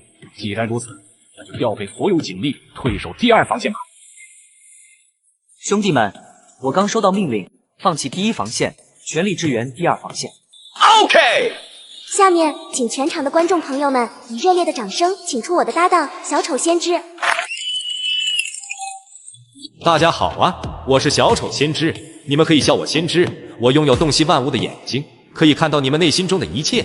你们想看到我们进入圣昆廷吗？很好，马上就来。看到这一幕，那群小丑怪盗团的狂热粉已经陷入了癫狂。毕竟小丑先知的能力有目共睹。搞什么啊？能不能快一点？谁是来看你的啊？就是能不能快点把苏寒救出来，让我们看看啊！那些以看苏寒被救出来为主要目的的人们，已经开始不耐烦了。此刻，米国加州州级警察局局长强尼也是紧皱着眉头。局长先生，刚才我和圣都那边沟通了一下，圣昆廷已经开启了最高防御机制，所以我觉得我们可以开始抓人了。所有行动小组开始行动。收到。诸位女士们、先生们，在开启今晚最隆重的营救大戏之前，请允许我为诸位送上一件伴手礼。瞬间，一张张美刀从空中飘落，犹如在下一场情侣战，在整个会场之内弥漫起。人们虽然无法拿到苏寒那10个亿选手，但这金钱雨落下的每一张钞票卡都是真实的。诸位，好好接受小丑的馈赠吧，就让我们一同成为小丑，也见证这一场惊为天人的魔术表演吧。不好，局长先生，我们现在要怎么办？谢特。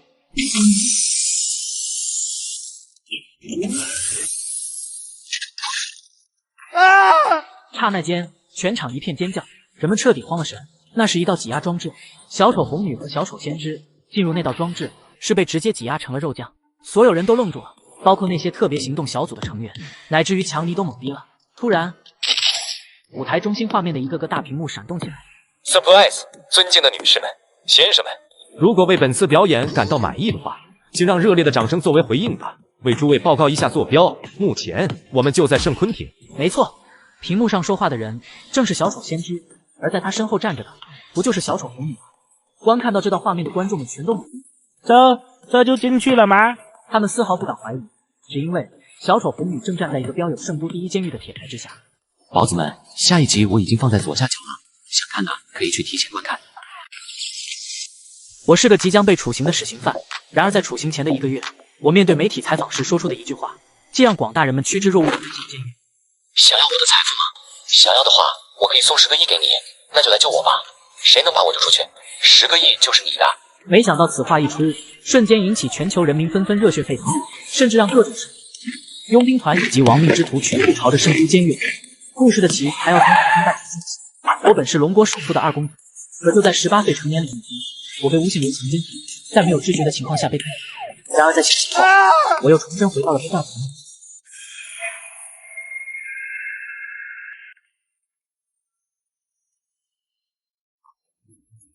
苏先生，你还好吧？有什么事就来叫我。此刻，苏寒并没有理会尼奥，好似在思索着什么。主人，你是不是提前就知道这次出手的是小丑怪盗团？为什么你连一点兴奋的感觉都没有？我并不知道会是他们，不过他们那些手段，骗骗普通人还行，但在我看来还真是小丑。最起码他们的手段很高明，哪怕知道是骗局，也会让人眼前一亮。呵呵，高明，一切的眼前一亮，不过是源于无知罢了。那也就是说，小丑怪盗团已经混入了圣昆廷也是假的了？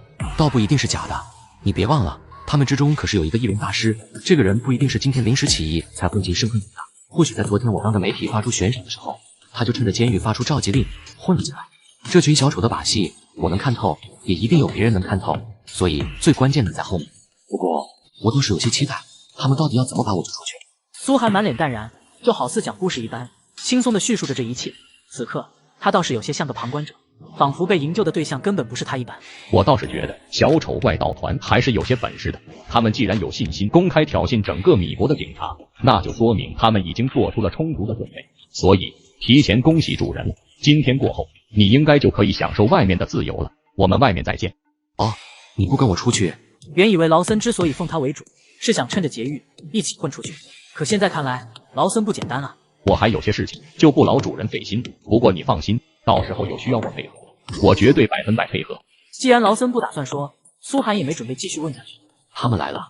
小丑怪盗团在铁锁系统开启的情况下，应该不可能进来吧？放心吧，这里安全得很。他们总不能真的会魔法吧？还能凭空变一个洞钻进来？希望能快点结束，总感觉怪瘆人的。等等，门外有动静，好像是高跟鞋的声音。不许动，否则我们就要开枪了。你现在很累，真的很累。当你听到一声响指后，将深度睡眠5分钟，再次醒来后，你将忘记刚才所发生的一切。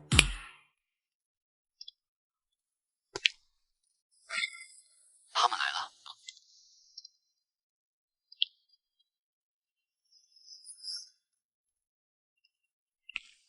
苏先生，很高兴以这种方式与你见面，我们如约而至。请问你准备好与我们一同踏出圣昆廷了吗？他很聪明，并没有在第一时间向苏寒确认那10个亿赏金的事。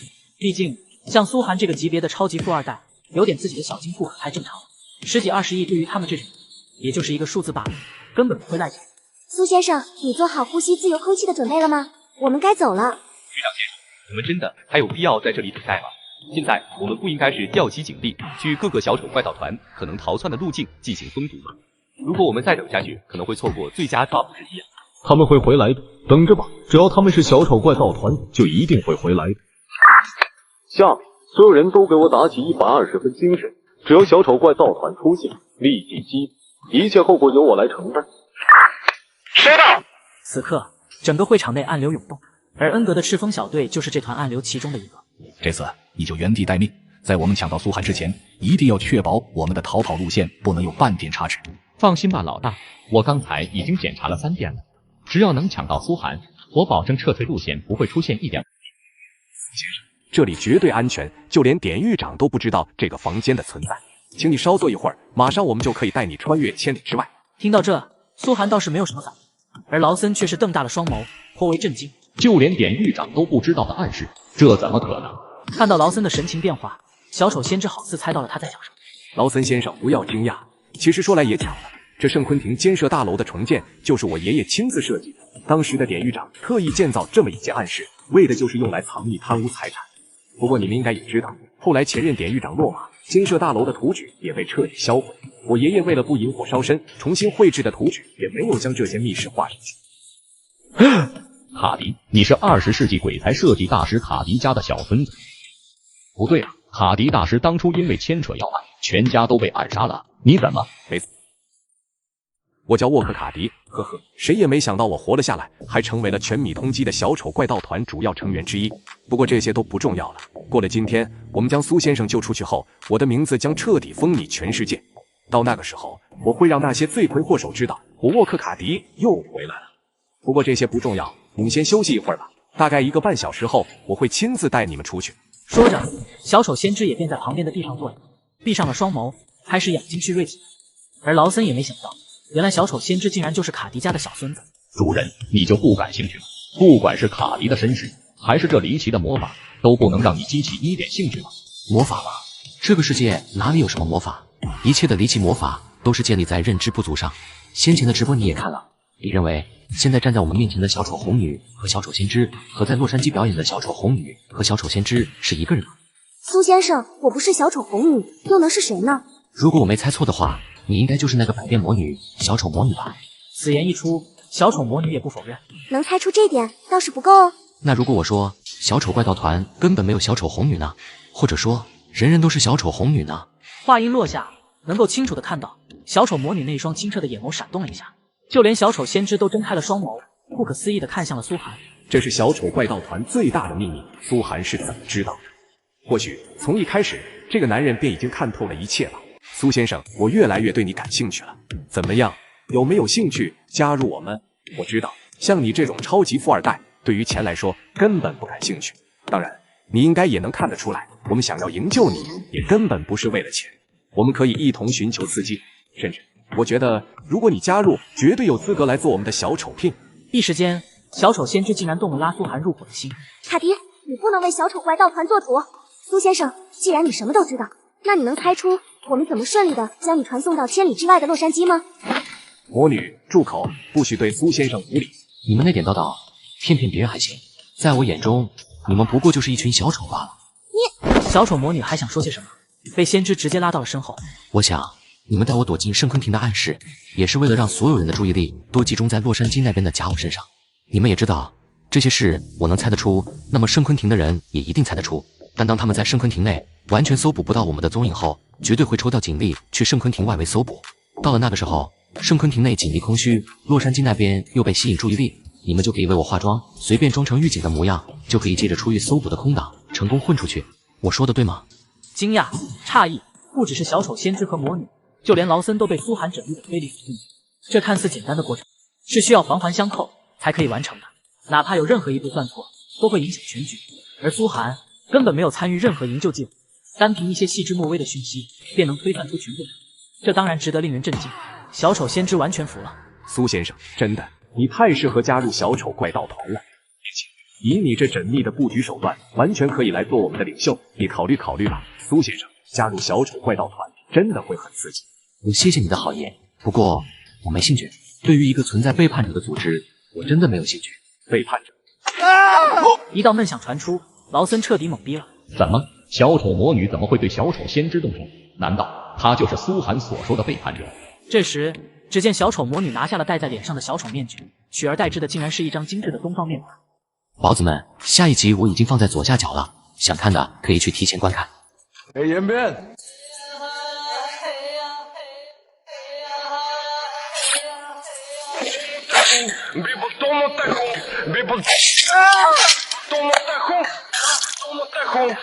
有人不想让你出现在后天的法庭上，那你只能去死了。呵，不过死在我的手中，你也应该庆幸，你千不该万不该悬赏让别人来救你，否则哪里有这么多麻烦？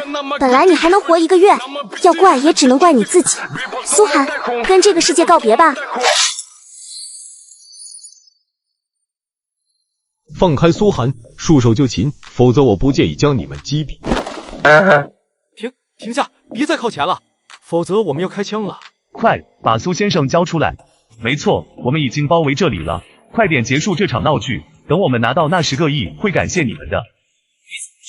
圣昆廷会议室，市长先生、副典狱长以及诸位同仁，我真的不相信这个世界会存在魔法，所以我确信前来营救苏寒的小丑怪盗团一定还在监舍大楼内。我的建议是，等监舍大楼铁锁系统关闭之后，我们做2手准备。其一是命人封锁圣昆廷1公里范围，不放过任何一个人；其二，剩余的人全部进入监舍大楼搜捕，不要放过任何一个角落，他们一定是藏在了某个我们不知道的地方。看着哈曼迪决绝的样子，卢索市长也是点了点头。现在他们只能寄希望于哈曼迪的猜想上，但他们不知道的是，如今苏寒正在面临一道前所未有的危机。妈的，都给老子蹲下！再你妈向前一步，老子打爆你们的狗头！瞬间，方才还向前涌着的人潮立马就停了下来。他们动也不是，不动也不是，生怕那些恐怖分子擦枪走火，误伤到自己。苏寒和小丑怪盗团的人应该还在里面，绝对不要放过任何一个角落。OK， 在他的命令下，一群全副武装的狱警立即朝着监舍大楼内冲了进去。副典狱长，可以开始了。哈曼迪，一切就交给你了。我已经请汉斯组长配合我们，让特别狙击小组的组员前往了监舍大楼4个方位进行狙击。你一定要搜到他们，绝对不能让苏寒逃出去。收到，副典狱长。经过一轮轮的搜寻后，搜寻小组的小组长全部集结到了第一监区中，有些无奈地站在了哈曼迪身前。确定任何一个角落都搜到位了吗？监区长，我们甚至动用了警犬，还是找不到他们的踪迹。除非小丑怪盗团有特殊的手段可以去除气味，否则我们一定能够通过警犬找到他们。但他们真的还在圣昆廷内吗？众人一筹莫展，情绪低落到了极点。苏寒以及小丑怪盗团就这么消失了。你听着，我只说一遍，现在苏寒很危险，他一直被盯着大楼内，至于具体方位我也不知道，但你要抓紧时间了，不然他会死。手机那头是一道极其诡异的电音，甚至连性别都分不出来。哈曼迪紧皱着眉头，心中颇为震撼。在这种情况下，还有人能通过特殊手段联系到他，但这仿佛已经不重要了。关键，苏寒现在有危险，甚至会有生命危险。报告监区长，1001监舍有一名囚犯，说他能够找到苏寒在哪。听到这，哈曼迪并没有兴奋，反而是有些后背发凉。那通神秘电话的主人简直是手眼通天啊！不只是在全监狱屏蔽信号的情况下，能给他打来电话，更是能将苏寒有危险这件事传递给一名囚犯。这他喵的，他们还真是无孔不入啊！快把他带过来。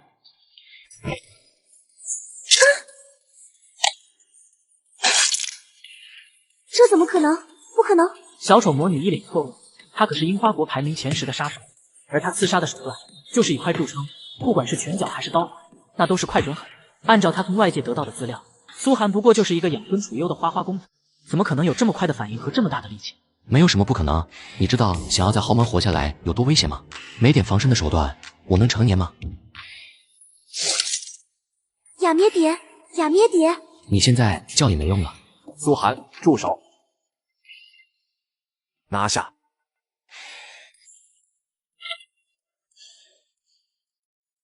突然，有一位身着白大褂的女医生绕过哈曼迪，径直走向了卡迪。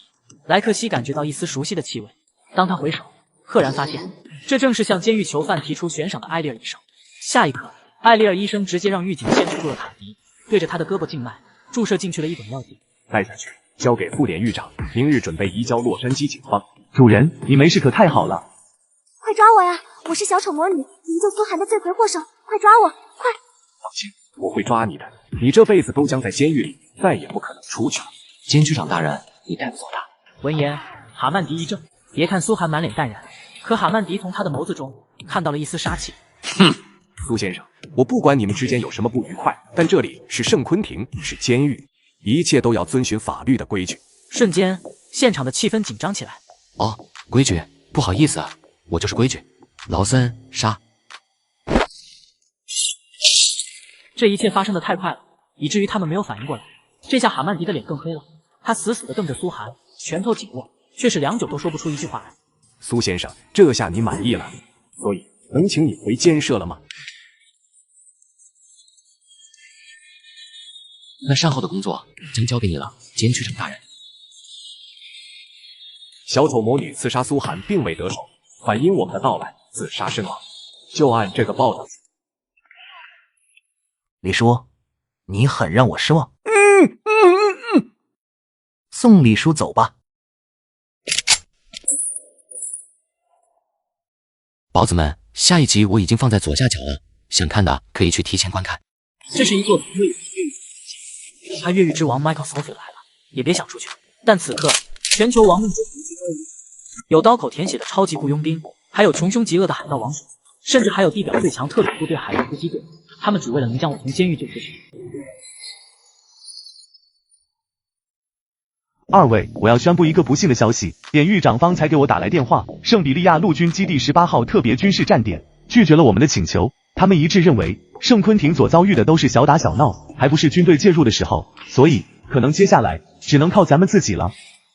后天，苏寒将被押送法庭进行宣判，到那个时候需要监狱联合押运，那一天才是真正的危机。我叫你们来也是想商量一下押运路线和备用方案。下一次作战，我们等同于在外界作战，就完全失去了圣昆廷易守难攻的天然优势。所以二位辛苦一下，今晚我们就将计划敲定下来吧。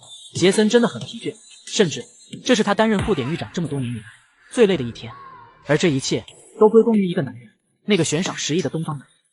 主人，你也太大胆了吧！这要换作是我，一辈子也不敢这么干。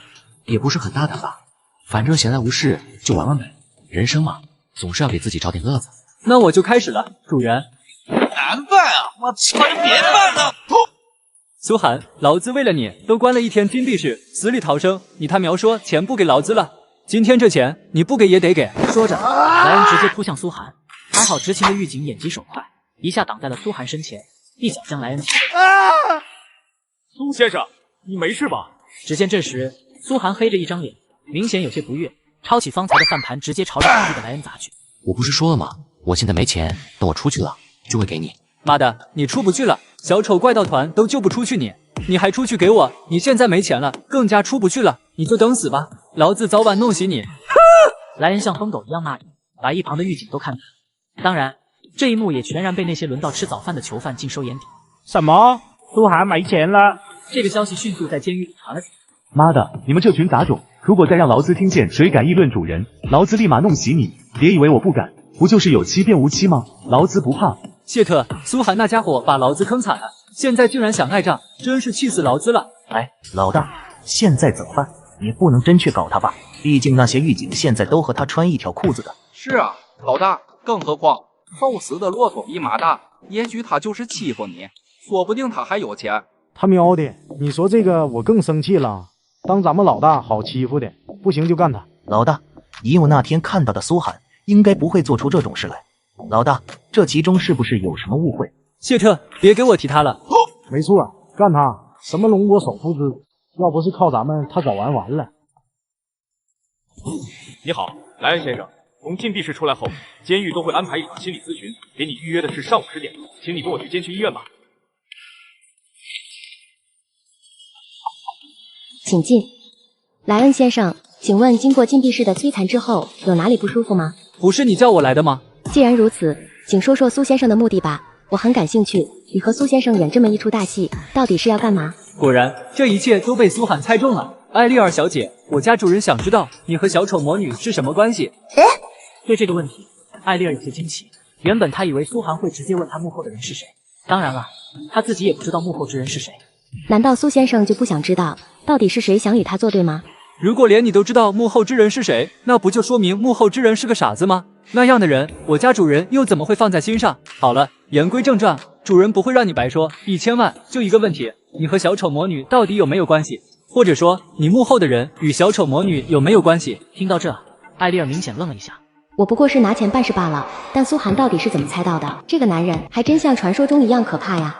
后面那位在传递消息的时候极其隐秘，所以他是谁？在监狱有什么部署？或者和小丑魔女到底有没有关系？我也不知道。但通过我接到讯息进行判断的话，我认为他与小丑魔女不相认识。他给我的感觉是想折磨苏先生，亲眼看着苏先生被法律制裁，而不是找人来杀了苏先生。当然，这也是我的猜测，你知道的，我是心理咨询师，所以猜测会比较多。听到这，莱恩也算心里有数，该得到的讯息都已经拿到，也便没必要逗留。只是下一刻，他站起身来，居高临下的看向艾丽尔。艾丽尔小姐，谢谢你的答复，我会全部转述给主人，该给你的报酬1分也不会少。当然了，主人还让我问你最后一个问题，2000万美刀1个月，你愿不愿意成为主人的奴仆？回答第一个问题的时候，苏寒就给了他1000万美刀，如今他只需要回答第二个问题就会有2000万美刀，以他现在的工资，干一辈子也赚不到。说实话，他心动了。虽然我为那人传递过消息，但我也是个有原则的人，我唯一的原则就是不能违背我自己。2000万美刀，我只说最后一次了。好，我同意了。他心里清楚，这2000万美刀是他一辈子都赚不到的，或许过了这个村就没有这个地方。并且你的报酬，主人会提前打给你，注意一下银行卡信息吧。对了，提醒你一句，你确实可以选择背叛，但你应该知道后果的。妈的，再看把你们眼珠挖出来！在劳森一声怒吼后，再也没有一个人敢朝这边看，甚至那些巡视的狱警都远离了这个角落，生怕触及苏寒眉头。主人，手机我已经帮你搞到了。劳森小心翼翼地掏出一个大概一节指尖大小的手机，交到了苏寒手中。这一看就是各种高精零部件拼凑成的，还有一节天线露出。苏寒也不拖沓，拿到手机后，立马拨通了一个号码。喂，老板。锦绣，你听着，现在你记下几个名字：布莱克、莱恩、莱克西、艾丽尔，给他们每人打2000万美刀。对了，莱恩多打一些，打5000万吧，让他到时候给手下分一分。还有一件事，你马上去办，找到小丑怪盗团，给活着的每一个人奖励5000万美刀，这是他们应得的。劳森已经被苏寒的操作惊呆了。妈的，还能这么玩？这操作简直惊爆世界眼球！没把他救出去也有奖励。他都不敢想象，当这道消息被公布出去后，全世界会又是一种怎样的景象。宝子们，下一集我已经放在左下角了，想看的可以去提前观看。他越狱之王 Michael Scofield 来了，也别想出去。但此刻，全球亡命之徒有刀口舔血的超级雇佣兵，还有穷凶极恶的海盗王手，甚至还有地表最强特种部队海盗突击队，他们只为了能将我从监狱救出去。老大，还有其余几位老大，我有一个不幸的消息要告诉你们。加州州长已经派遣了警察和国民警卫队，组成了共5000人的特别行动组，对本次苏先生出狱进行戒严护卫工作。经过我这2天的踩点，我发现从圣昆廷出发到圣都，抛开那20公里山路，一共有8条线路，所以咱们只能挑选这8条线路中的一条进行拦截营救。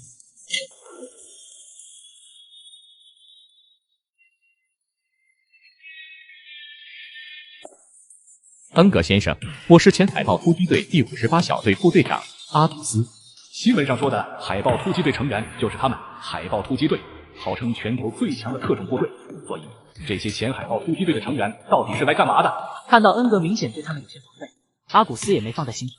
恩格先生，你放心，今日我们光明正大的来着，就说明我们根本没有恶意。所以说，阿古斯队长是来找我合作的吗？没错。为什么选我们？论武力，我们赤峰小队虽然在中上层，但绝对不可能是顶端，甚至比之你们这些海豹突击队，简直是小虾见鲸鱼。我搞不懂，如果你们出手，还需要我们做什么？我喜欢你直爽。说实话，在艾利维纳剧场的时候，我们就对一些组织进行了考核侦查，真正能令我们满意的只有你。不过你放心，我们需要的是你这一重身份，到时候将苏寒救出来后，赏金64分，我们6，你们4。哼，谢特，凭什么？奥吉，不得无礼。所以说，这8条线路，圣昆廷一条也不会选。我喜欢和聪明人说话。没错，正如你猜的，我已经得到了准确的情报，苏寒绝对不会从任何一条线路出发，而他要走的线路，除了我之外，估计也就圣昆廷那些家伙知道了。所以你只需要和我合作，就可以真正有机会拿到4成赏金，何乐而不为呢？4亿美刀，比你和他们合作多了几倍，并且我可以保证是100%可以拿到，怎么样？听到这，恩格沉思起来，他心里清楚，阿古斯绝对是掌握了什么关键的信息，这也是营救苏寒最重要的一件事。他有些动摇了，可突然他又察觉到了一丝不对劲。等等，论战力，你们海豹突击队根本没必要和别人合作，所以你看中我的身份，也并不只是表面上想嫁祸给赤峰小队这么简单。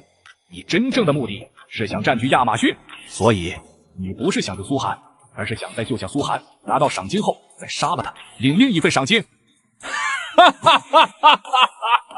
你猜的没错，确实有另一份价值不菲的赏金，并且凭借我们几个想占据亚马逊这种天然丛林，不用花超过10天的时间。但你的价值就在这，我们没时间去把亚马逊清理干净，所以现在你必须和我们合作。面对阿古斯的强势，恩格倍感压力，说他们是亡命之徒，他们哪里有这些海豹突击队的情队员？合作可以，我们6、1、4，我可以向你保证，到了亚马逊，谁也找不到你们。到时杀苏寒的赏金，我们1分不要。成交。就这样，一场以阿古斯为首的海豹突击队是营救刺杀，就此展开。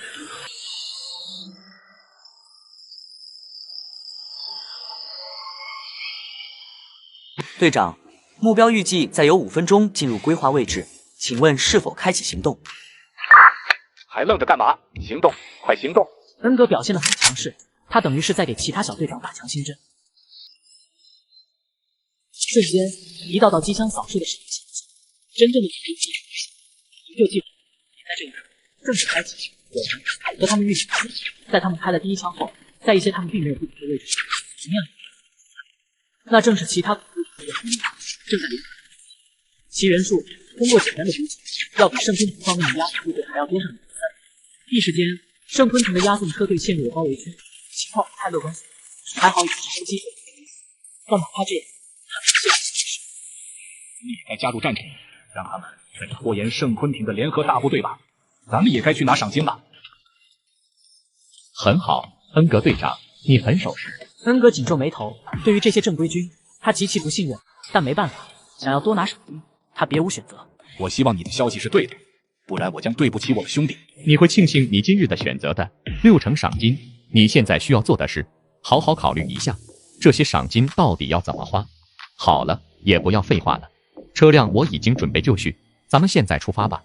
这一次就让全世界看一看，什么叫海豹突击队。赏金我们拿定了，全体出发。OK。阿布斯，你这是什么意思？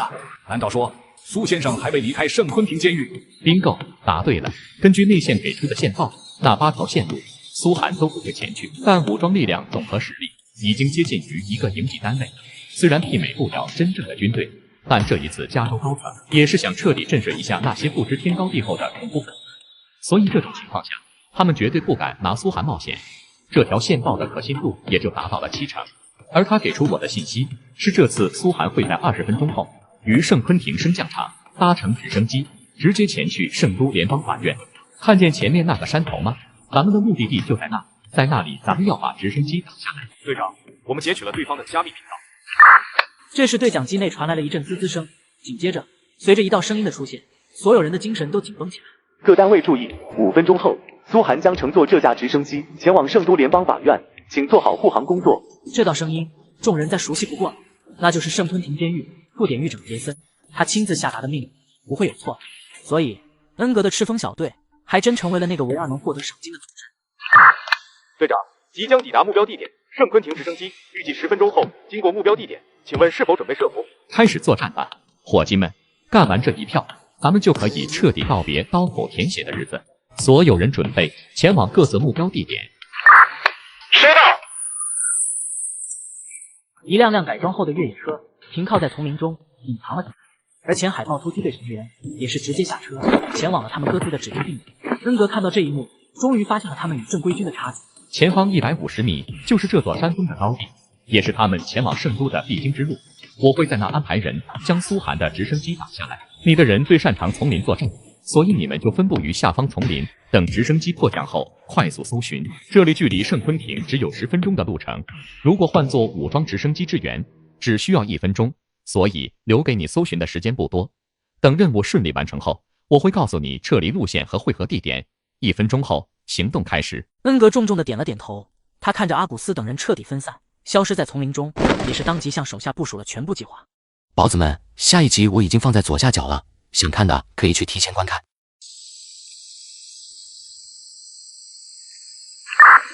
全体准备，目标人物出现，给劳斯把那架直升机打下来。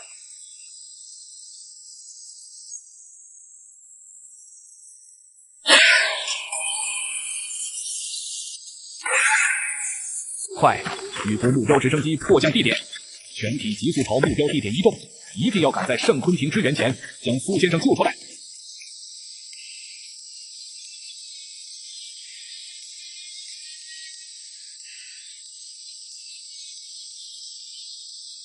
哈哈哈哈！原来救下苏寒是这么简单的一件事。他甚至已经看到那4翼在朝他招手了，只是不知道他是错觉，还是因为太过于兴奋的原因。他总是感觉今天的苏寒和往常在网络上见到的有些不同，好像身材魁梧了一些。他也没多想，只是加快了速度，朝着那个方向摸过去。但越随着他狂奔，他的头脑里越是清醒。怎么总感觉哪里不对劲？好像除了那番横空导弹歌声，在电台频道内就没有听到过阿古斯或者任何前海豹突击队队员的声音呢？还是……突然，他意识到了一丝不对劲。别停下，就近隐藏。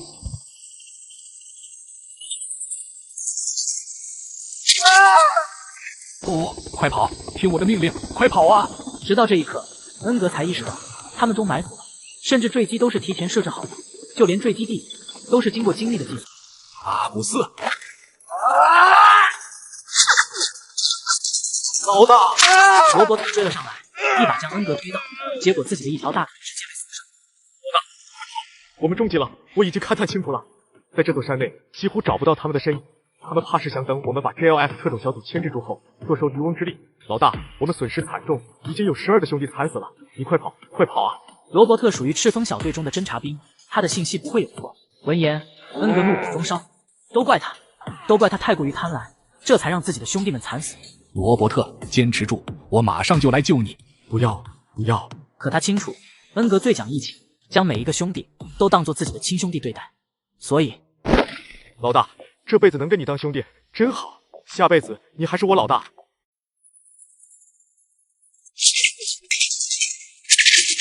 谢特，阿古斯，我操你妈的！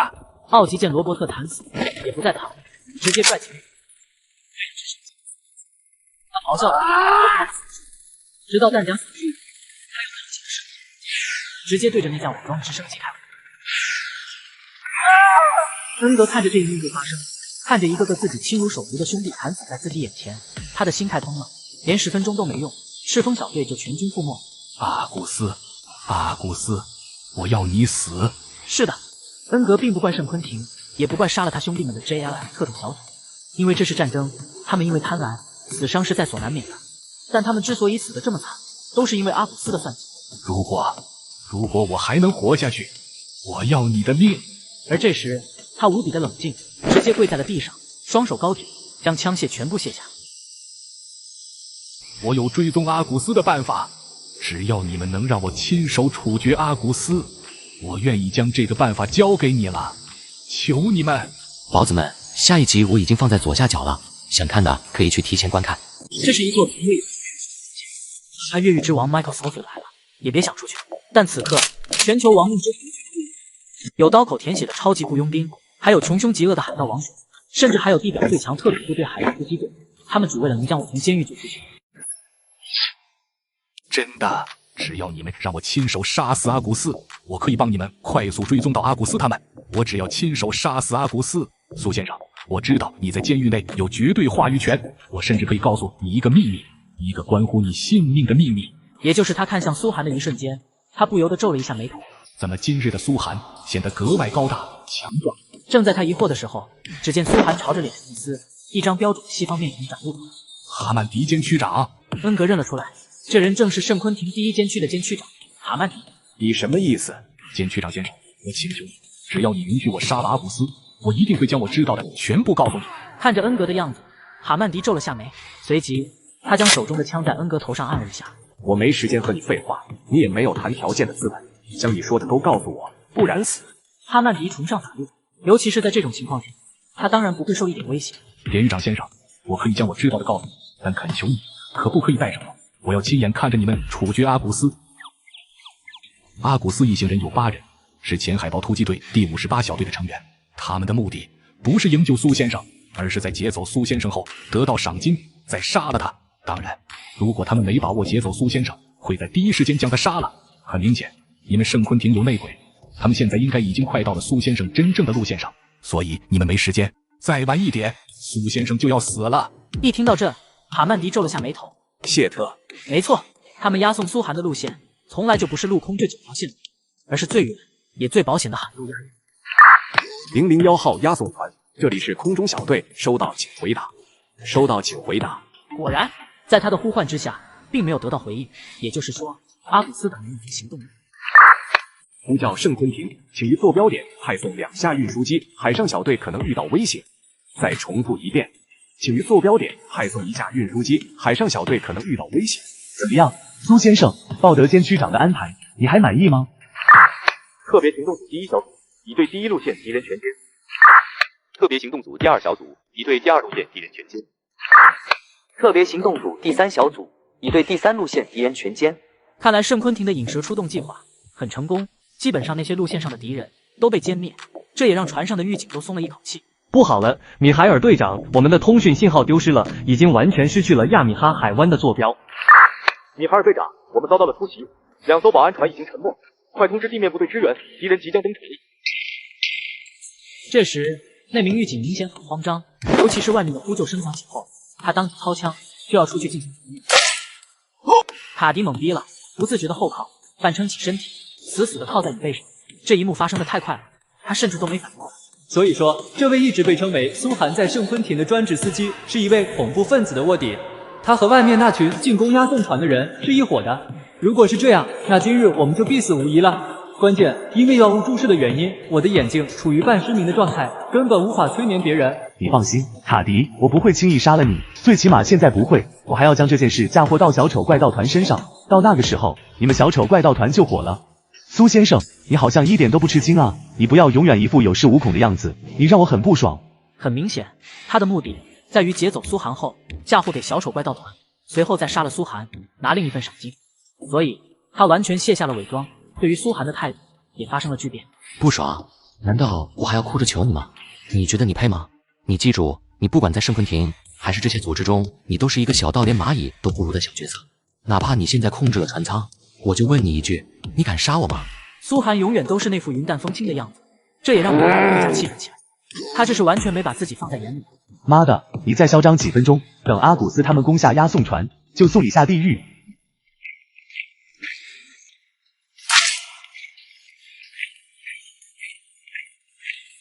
怎么就你们几个？他们呢？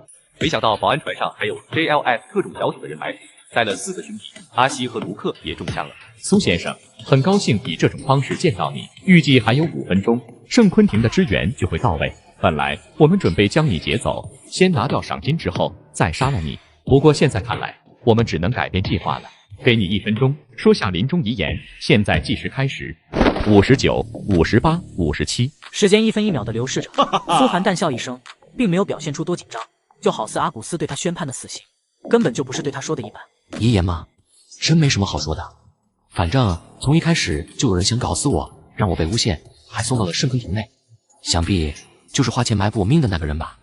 既然要死了，我只能说恭喜他目的达成了。苏先生，你的内心很强大，这一点我都不得不佩服。如果我们不是敌人，或许能成为很好的朋友。不会一枪直袭你的大脑，这样的死亡不会有一点痛苦。希望下辈子我们能够成为朋友。宝子们，下一集我已经放在左下角了，想看的可以去提前看看。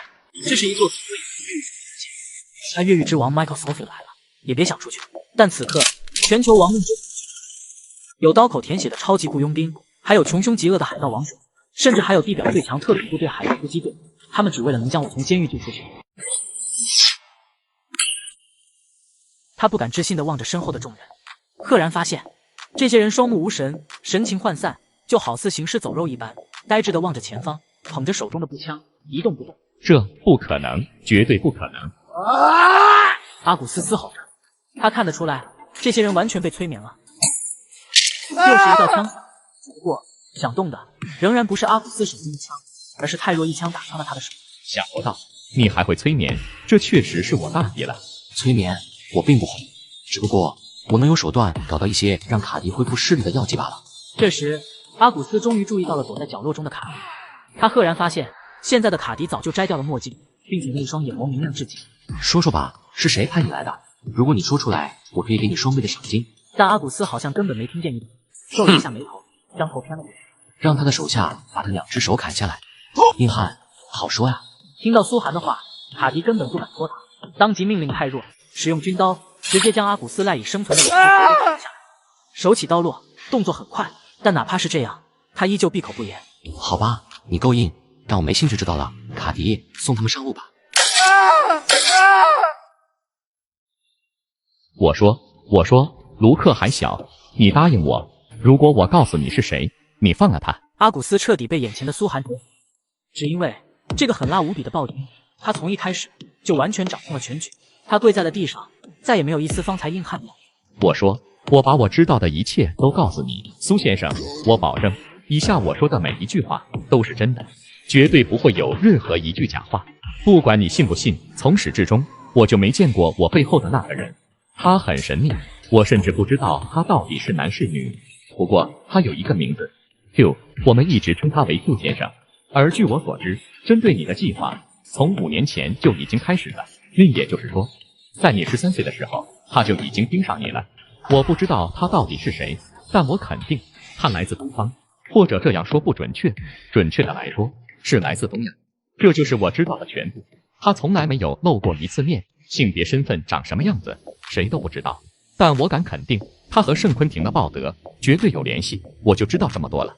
我清楚，苏先生，我肯定是活不了了。我已经把我知道的一切告诉了你，请你。突然，一阵诡异的铃声响了起来。下一刻，阿古斯应声倒地。塔迪立马向前检查阿古斯的身体，却是当即回首。苏先生没呼吸了。一边说着，他摸出了阿古斯身上那个响彻铃声的手机，直接快步递到了苏寒手中。苏寒拿起手机，只见那上面有一个名为 Q 的人发来了一条信息：苏先生，无妨，躲在阴沟里的老鼠而已，连小丑都不如。算了，他们已经没有价值了，杀了他们吧。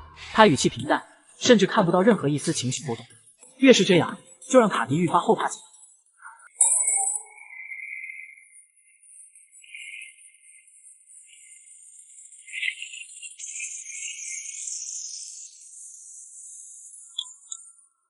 随着艾斯坦敲击法锤，现场彻底的安静了起来。此刻，苏寒坐在被告席，不过哪怕是这样，苏寒依旧是一副云淡风轻的样子。他回手清扫了一番，看向了后方观众席和陪审席，眼神轻蔑，甚至有一些玩味。倒都是一些老面孔，哈曼迪、尼奥、卡迪、杰森，基本上都是他这几天认识的熟人。这时，他那双炯炯有神的眸子一停，眼睛眯了一下。只见有一个女人，似乎给了苏寒一种极其熟悉的感觉。她穿得很简单，纯白短 T、牛仔裤，戴着鸭舌帽口罩，身材凹凸有致，不难看出，若是露出容颜，绝对惊人。只是她故意遮掩，倒是真的看不出长什么样。请当事人注意，这里是法庭，请你保持严肃，不要东张西望。苏寒并没有理会他，只是找了一个相对舒服的姿势坐好后，便朝着公审席和被告席望去。果然，李叔并没有来。他的律师席上坐着的不是李天成，而是一个连他都不认识的律师。本庭即将审理214特大奸杀案，被告当事人苏寒已经到位。214大案正式开始审理，下面请被告当事人苏寒陈述。闻言，苏寒瞥了审判长一眼，甚至都懒得站起来。审判长，我无罪。这句话一出，不管苏寒态度如何，全场都沉默了。寂静，死一般的寂静。一个连几岁孩子都不放过的恶魔，他竟然叫嚣着自己无罪。被告当事人，本庭对你警告一次，如果再这样蔑视法庭，本庭将剥夺你陈述的权利。说真话，你们又不信，那我无话可说，快宣判吧。他语气平淡，似乎被受审的根本不是他，甚至他给人一种不如让他快些回圣昆族的人。艾斯坦拿他没办法，冷眸扫他一眼，随即看向被告席。既然被告当事人无话可说，那么被告律师还有什么补充的吗？被告律师是一位西方中年人，苏寒并不认识他。既然我方当事人都不再为自己辩护，那我也没什么需要补充的了，请审判长进行宣判吧。本庭宣布，214特大奸杀案，被告当事人奸杀事实确认，证据确凿，按照加州法律规定，判处死刑，自审判当日起4周后于圣昆廷死刑室行刑。谁也没想到，这场全球期待的宣判，竟然在10分钟之内就完成了。苏先生，请问你对审判结果还满意吗？相当满意，毕竟让我见识到了一些无能的人怎么将一个无辜的人诬陷成死刑犯。苏先生，请问你真的没有奸杀过吗？还是说你根本不敢承认？还是那句话，凭借我的身价，什么女人得不到，还需要奸杀？更何况奸杀还留下证据。苏先生，请问面对污蔑却被判处死刑，并且还有4周就要执行死刑，你还有什么话要对全球关注本次事件的民众说？听到这句话，苏寒终于停下了脚步。一瞬间，不管是法警还是狱警，都纷纷紧张起来。他们根本不知道苏寒要干什么。诸位，我是苏寒，想必那10个亿美刀并没有办法让你们完全心动啊。既然如此，那我想咱们的游戏是时候升级了。从今天开始，谁能救我出去？升级100亿美刀，没错，100亿美刀，苏寒说的。随着这句话落下，一个群魔乱舞的时代开启了。老大，日不落帝国的烈阳佣兵团已经到了，还有法兰帝国的新月佣兵团、南棒国的极限佣兵团，他们的团长都在门外等着呢。要不要现在让他们进来？算了，让他们等一会儿，还有一位客人没来。闻言，他身后那位大汉瞬间明白了他的意思，快步走了出去。杰克，你不要太嚣张，我们都已经等了15分钟了，你这是在给我们下马威吗？杰克并没有理会他，反而是摸了摸自己身侧的美洲狮。瑞肯，我说了，我还有位尊贵的客人没有来，如果他不到，我想我们根本没必要继续商谈任何合作细节。此言一出，瑞肯等人更加愤怒起来。他本来性子就急，妈的，如果你不想合作，就不要浪费我们的时间，你等你的客人吧。说着，瑞肯就要离开。我劝你们还是等上一等。对了，希望你在他面前收起你的狂妄，不然我真的不敢保证你能活着走出这座小岛。既然来了，就不急于一时。说着，他直接小跑出去，露出一副崇敬的样子，朝着那架直升机敬了一个军礼。看到这一幕，瑞肯三人已经惊呆了，众人一脸不敢置信，都在猜疑这直升机上的那个人到底是谁。天哪，到底是谁来了？竟然将杰克吓成这个样子！真不知道到底是什么人能够让杰克都感到害怕。只见这时，一道身影从直升机上走了下来，而看清那道身影后，三人皆是一愣。这咋可能？竟然是他！苏燕先生，欢迎你的到来。你能来这，真是让我这里都蓬荜生辉了。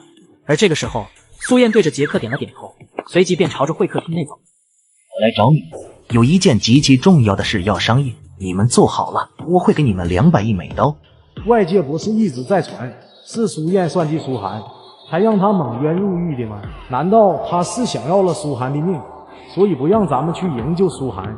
其实根本不用苏燕开口，他们就知道苏燕花费200个亿这么强势的请他们，估计就是要灭口苏寒。就在众人盯着苏燕的时候，突然苏燕话锋一转：我这个弟弟啊，就是个天才，这一点哪怕是我都不得不承认。在他面前，纵然我这个大哥也根本算不得什么，他永远是那么的耀眼。但哪怕是这样，我一点都不嫉妒他，因为他是我这个世界上最亲的人，我们身上流淌着一模一样的血液，所以他出事了，我愿意为他做一切。还是那句话，如果你们能成功把他救出来，不但可以得到他那100亿的赏金，还能从我这里拿到额外200亿的赏金。当然了，我不像他那么仁慈，就算任务没有成功，还会给奖励。在我这，任务失败了，你们就只能死了。别怀疑我说的任何话，我苏燕说到做到。好了，现在告诉我你们的选择吧。苏燕的想法和他们的预想完全不一样，或许苏燕只是讲故事，亦或是苏燕只想将苏寒控制在手里，但不管是什么原因，那都是实实在在的300亿赏金啊！干了！杰克第一个语气坚定的接下了这个悬赏。我们同意，必须干。放心，如果救不出苏寒，我们提头来见你。苏燕望向他们，感觉他们要多中2有多中2，不过一切都无所谓了。好了，既然各位同意，那么我就提前祝各位马到成功。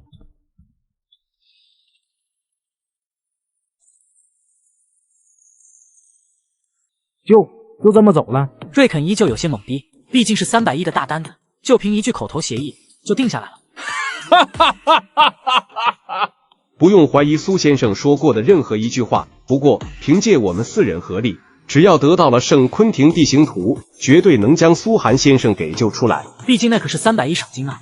一旦成功了，他们这辈子、下辈子、下下辈子都不用再干刀口舔血的营生了。但下一刻，他的眼神突然冰冷下来。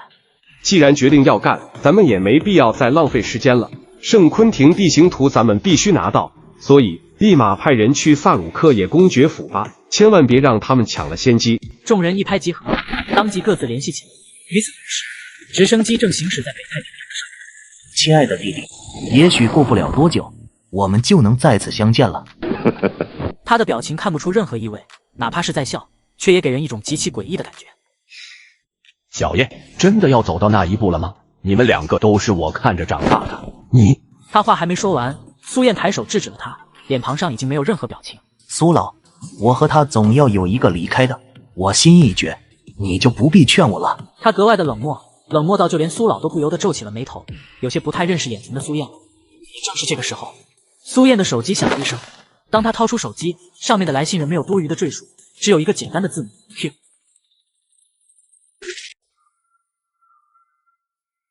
快到了吗？典狱长，快到了，马上就到了。面对科斯特的催促，他的额头已经布满了冷汗。为了缓解尴尬的气氛，他打开了车载电台，准备放首歌来舒缓情绪。拯救苏寒，游戏升级，赏金达到100亿，他到底是否含冤？此案又有何内情？本台记者继续为您播报。听到这，司机一脸黑线，当即慌忙地拨动起了车载电台。毕竟现在典狱长大人最不想听到的名字，估计就是苏寒了。在一阵慌忙中，司机拨动到了国际电台。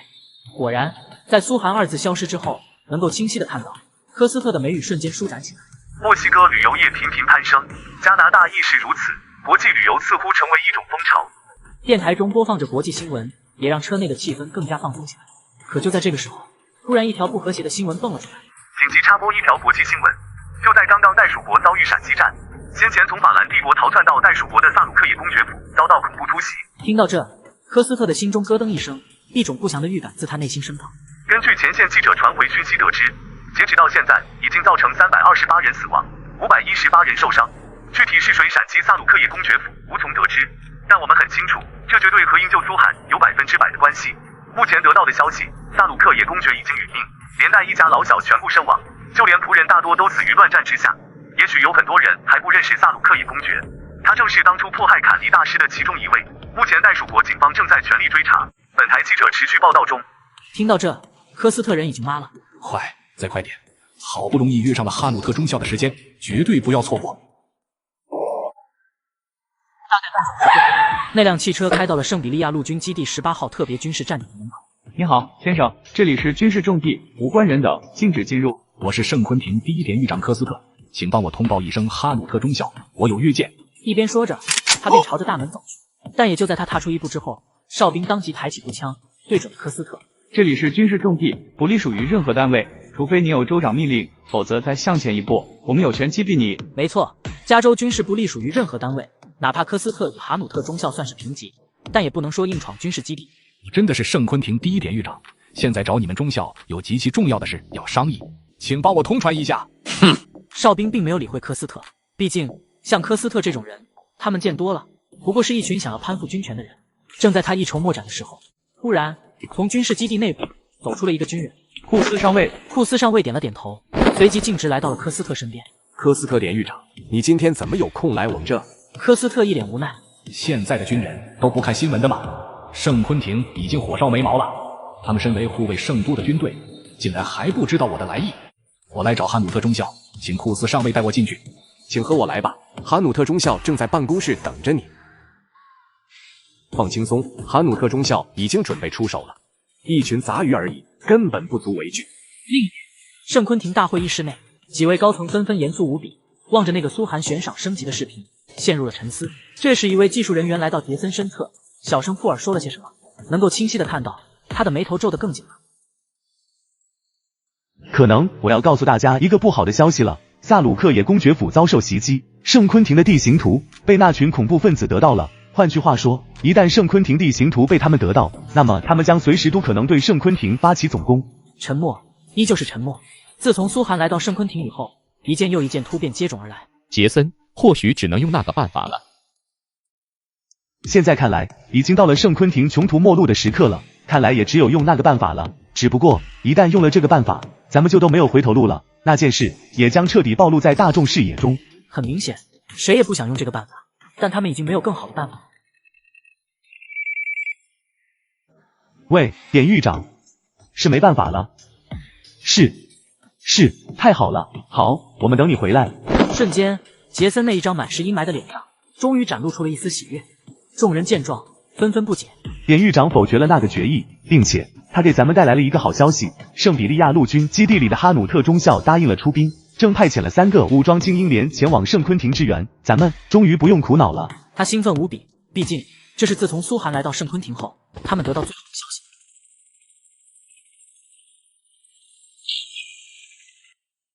走吧，咱们也该去迎一下这位圣昆廷的皇帝了。苏先生，欢迎回来。苏寒瞥了杰森一眼，看来杰森典狱长已经找到了制胜法宝了。苏先生不愧是聪明人，告诉你个好消息，圣比利亚陆军基地马上入驻圣昆廷了。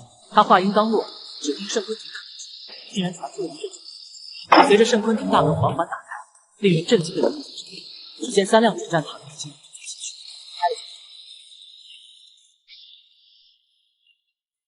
这是一座越狱之他越狱之王 Michael Scofield 来了，也别想出去。但此刻，全球亡命之有刀口舔血的超级雇佣兵，还有穷凶极恶的海盗王者，甚至还有地表最强特种部队海盗突击队，他们只为了能将我从监狱救出去。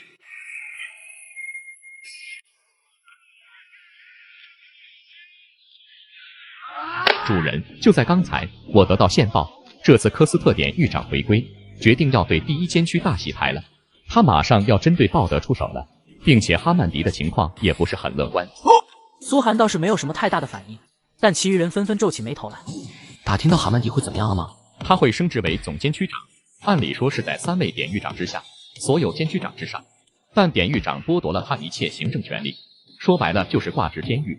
除了名号好听外，职能与普通狱警没啥差别，明升暗降，这样的结果就是，万一主人你真的出事，他也不会有什么好下场。那鲍德呢？鲍德这些年办的脏事太多，我听内线说会直接内部处理，关进第1监区。主人他应该掌握了一些重要信息，到时候等他进了第1监区，或许对咱们有好处。不过什么？别吞吞吐吐的老三。不过第1监区由于哈曼迪升职，鲍德入狱，也就使得第1监区监区长的位置全部空了出来。据说科斯特准备让军方的人暂代监区长的位置，这对于咱们绝对不是一个好消息。话音落下，除了苏寒以外，几乎所有人都皱起了眉头。有什么需要忧虑的？做人嘛，要脚踏实地，一步一步来。他永远是这样，云淡风轻，有恃无恐，好像什么事都很难让他激起情绪波动。叶先生，有什么事这么着急找我？你被盯上了，估计一会儿就会被逮捕入狱。鲍德大为震惊。按理说，不管什么事 ，Q 都会给他办得妥妥当当，这也是为何他干那么多脏事，却从来都没真出过一回事的原因。但这一次，竟然连 Q 先生都没办法为他解决。你不必惊慌，里面还有咱们的人，放心在里面待着，我会找合适的机会把你弄出来。好了，就这样吧。而鲍德双眼空洞地握着卫星电话，一屁股瘫倒在了座椅上。不能惊慌，里面还有我们的人，我不会有事。想到这，他连忙销毁了一些重要的东西，随即依旧保持着优雅，坐在座椅之上，等待着审判的降临。果然，就在下一刻，他的办公室门被推开，迎面而来的并不是哈曼迪，而是一位他并不认识的军人。鲍德监区长，我是比特利。哦，对，你也可以叫我比特利监区长。没错，从现在开始，我接替了你的职位，是第1监区的副监区长。你犯了什么罪？我不知道，也不关心。但你已经被逮捕了，并且即刻入狱。那么，请鲍德监区长跟我走吧。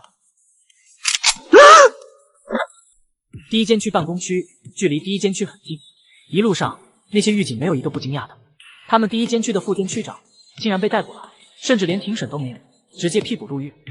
难不成圣昆廷要变天了？第1监区要变天了？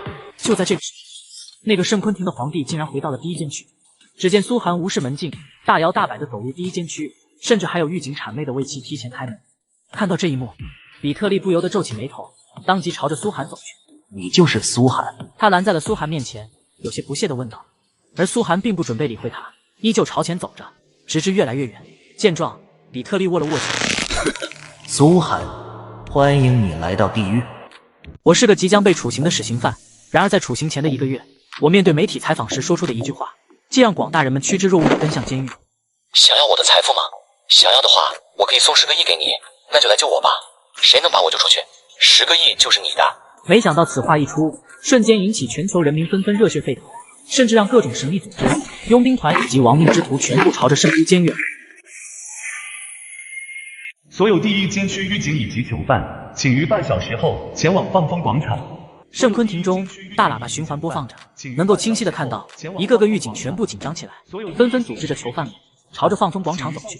先前已经有消息传出，哈曼迪监区长不知所踪，鲍德副监区长被捕。10分钟后，见还没有第1监区管理层来，他们也是讨论起来。哎，我听说哈曼迪和鲍德全都离开了第1监区，你这消息都落后了。哈曼迪还好，升职成为了总监区长，而鲍德则是直接被关进了第1监区。或许在某个队伍中，你就能看到他了。鲍德，活该！等等我遇到他，看我怎么教训他。没错，鲍德还是监区长的时候，就已经有很多人看不惯他。如今锒铛入狱，肯定是会受到前所未有的非人报复。我听说科斯特典狱长要让军区的人来临时担任监区长，如果是这样，那以后咱们的日子不好过了。是啊，第1监区要大变天了。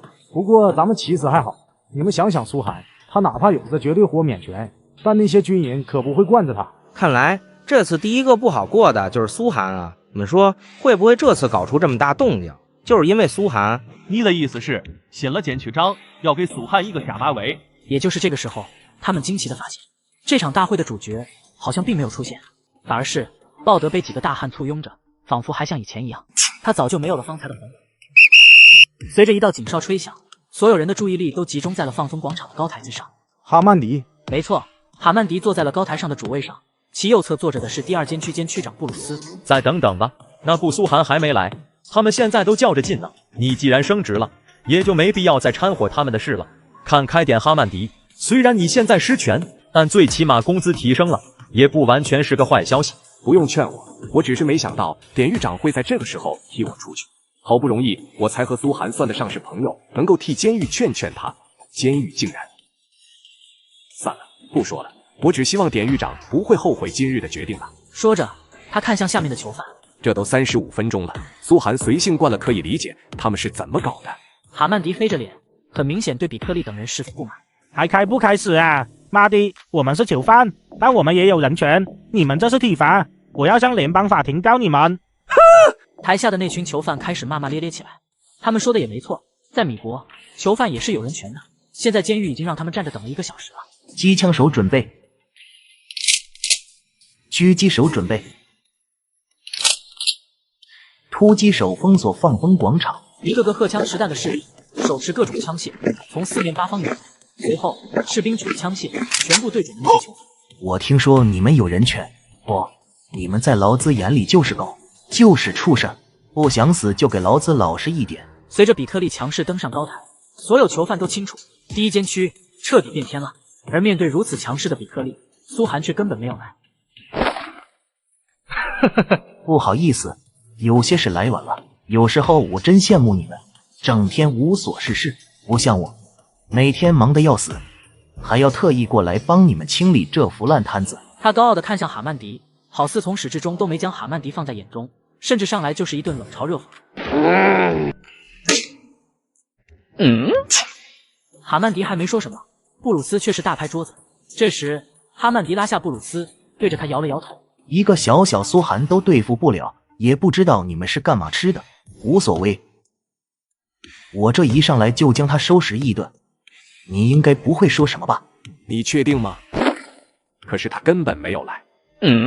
一听这话，比特利那一张原本洋溢笑容的脸瞬间黑了下来。妈的，你们是干什么吃的？他来没来这么重要的情报都不知道。对不起，监区长，我这就派人去把苏涵抓来。赶紧给劳资去找，把整个圣昆廷翻过来，也得把苏涵给劳资抓来。OK， 妈的，让一下，给劳基让一下。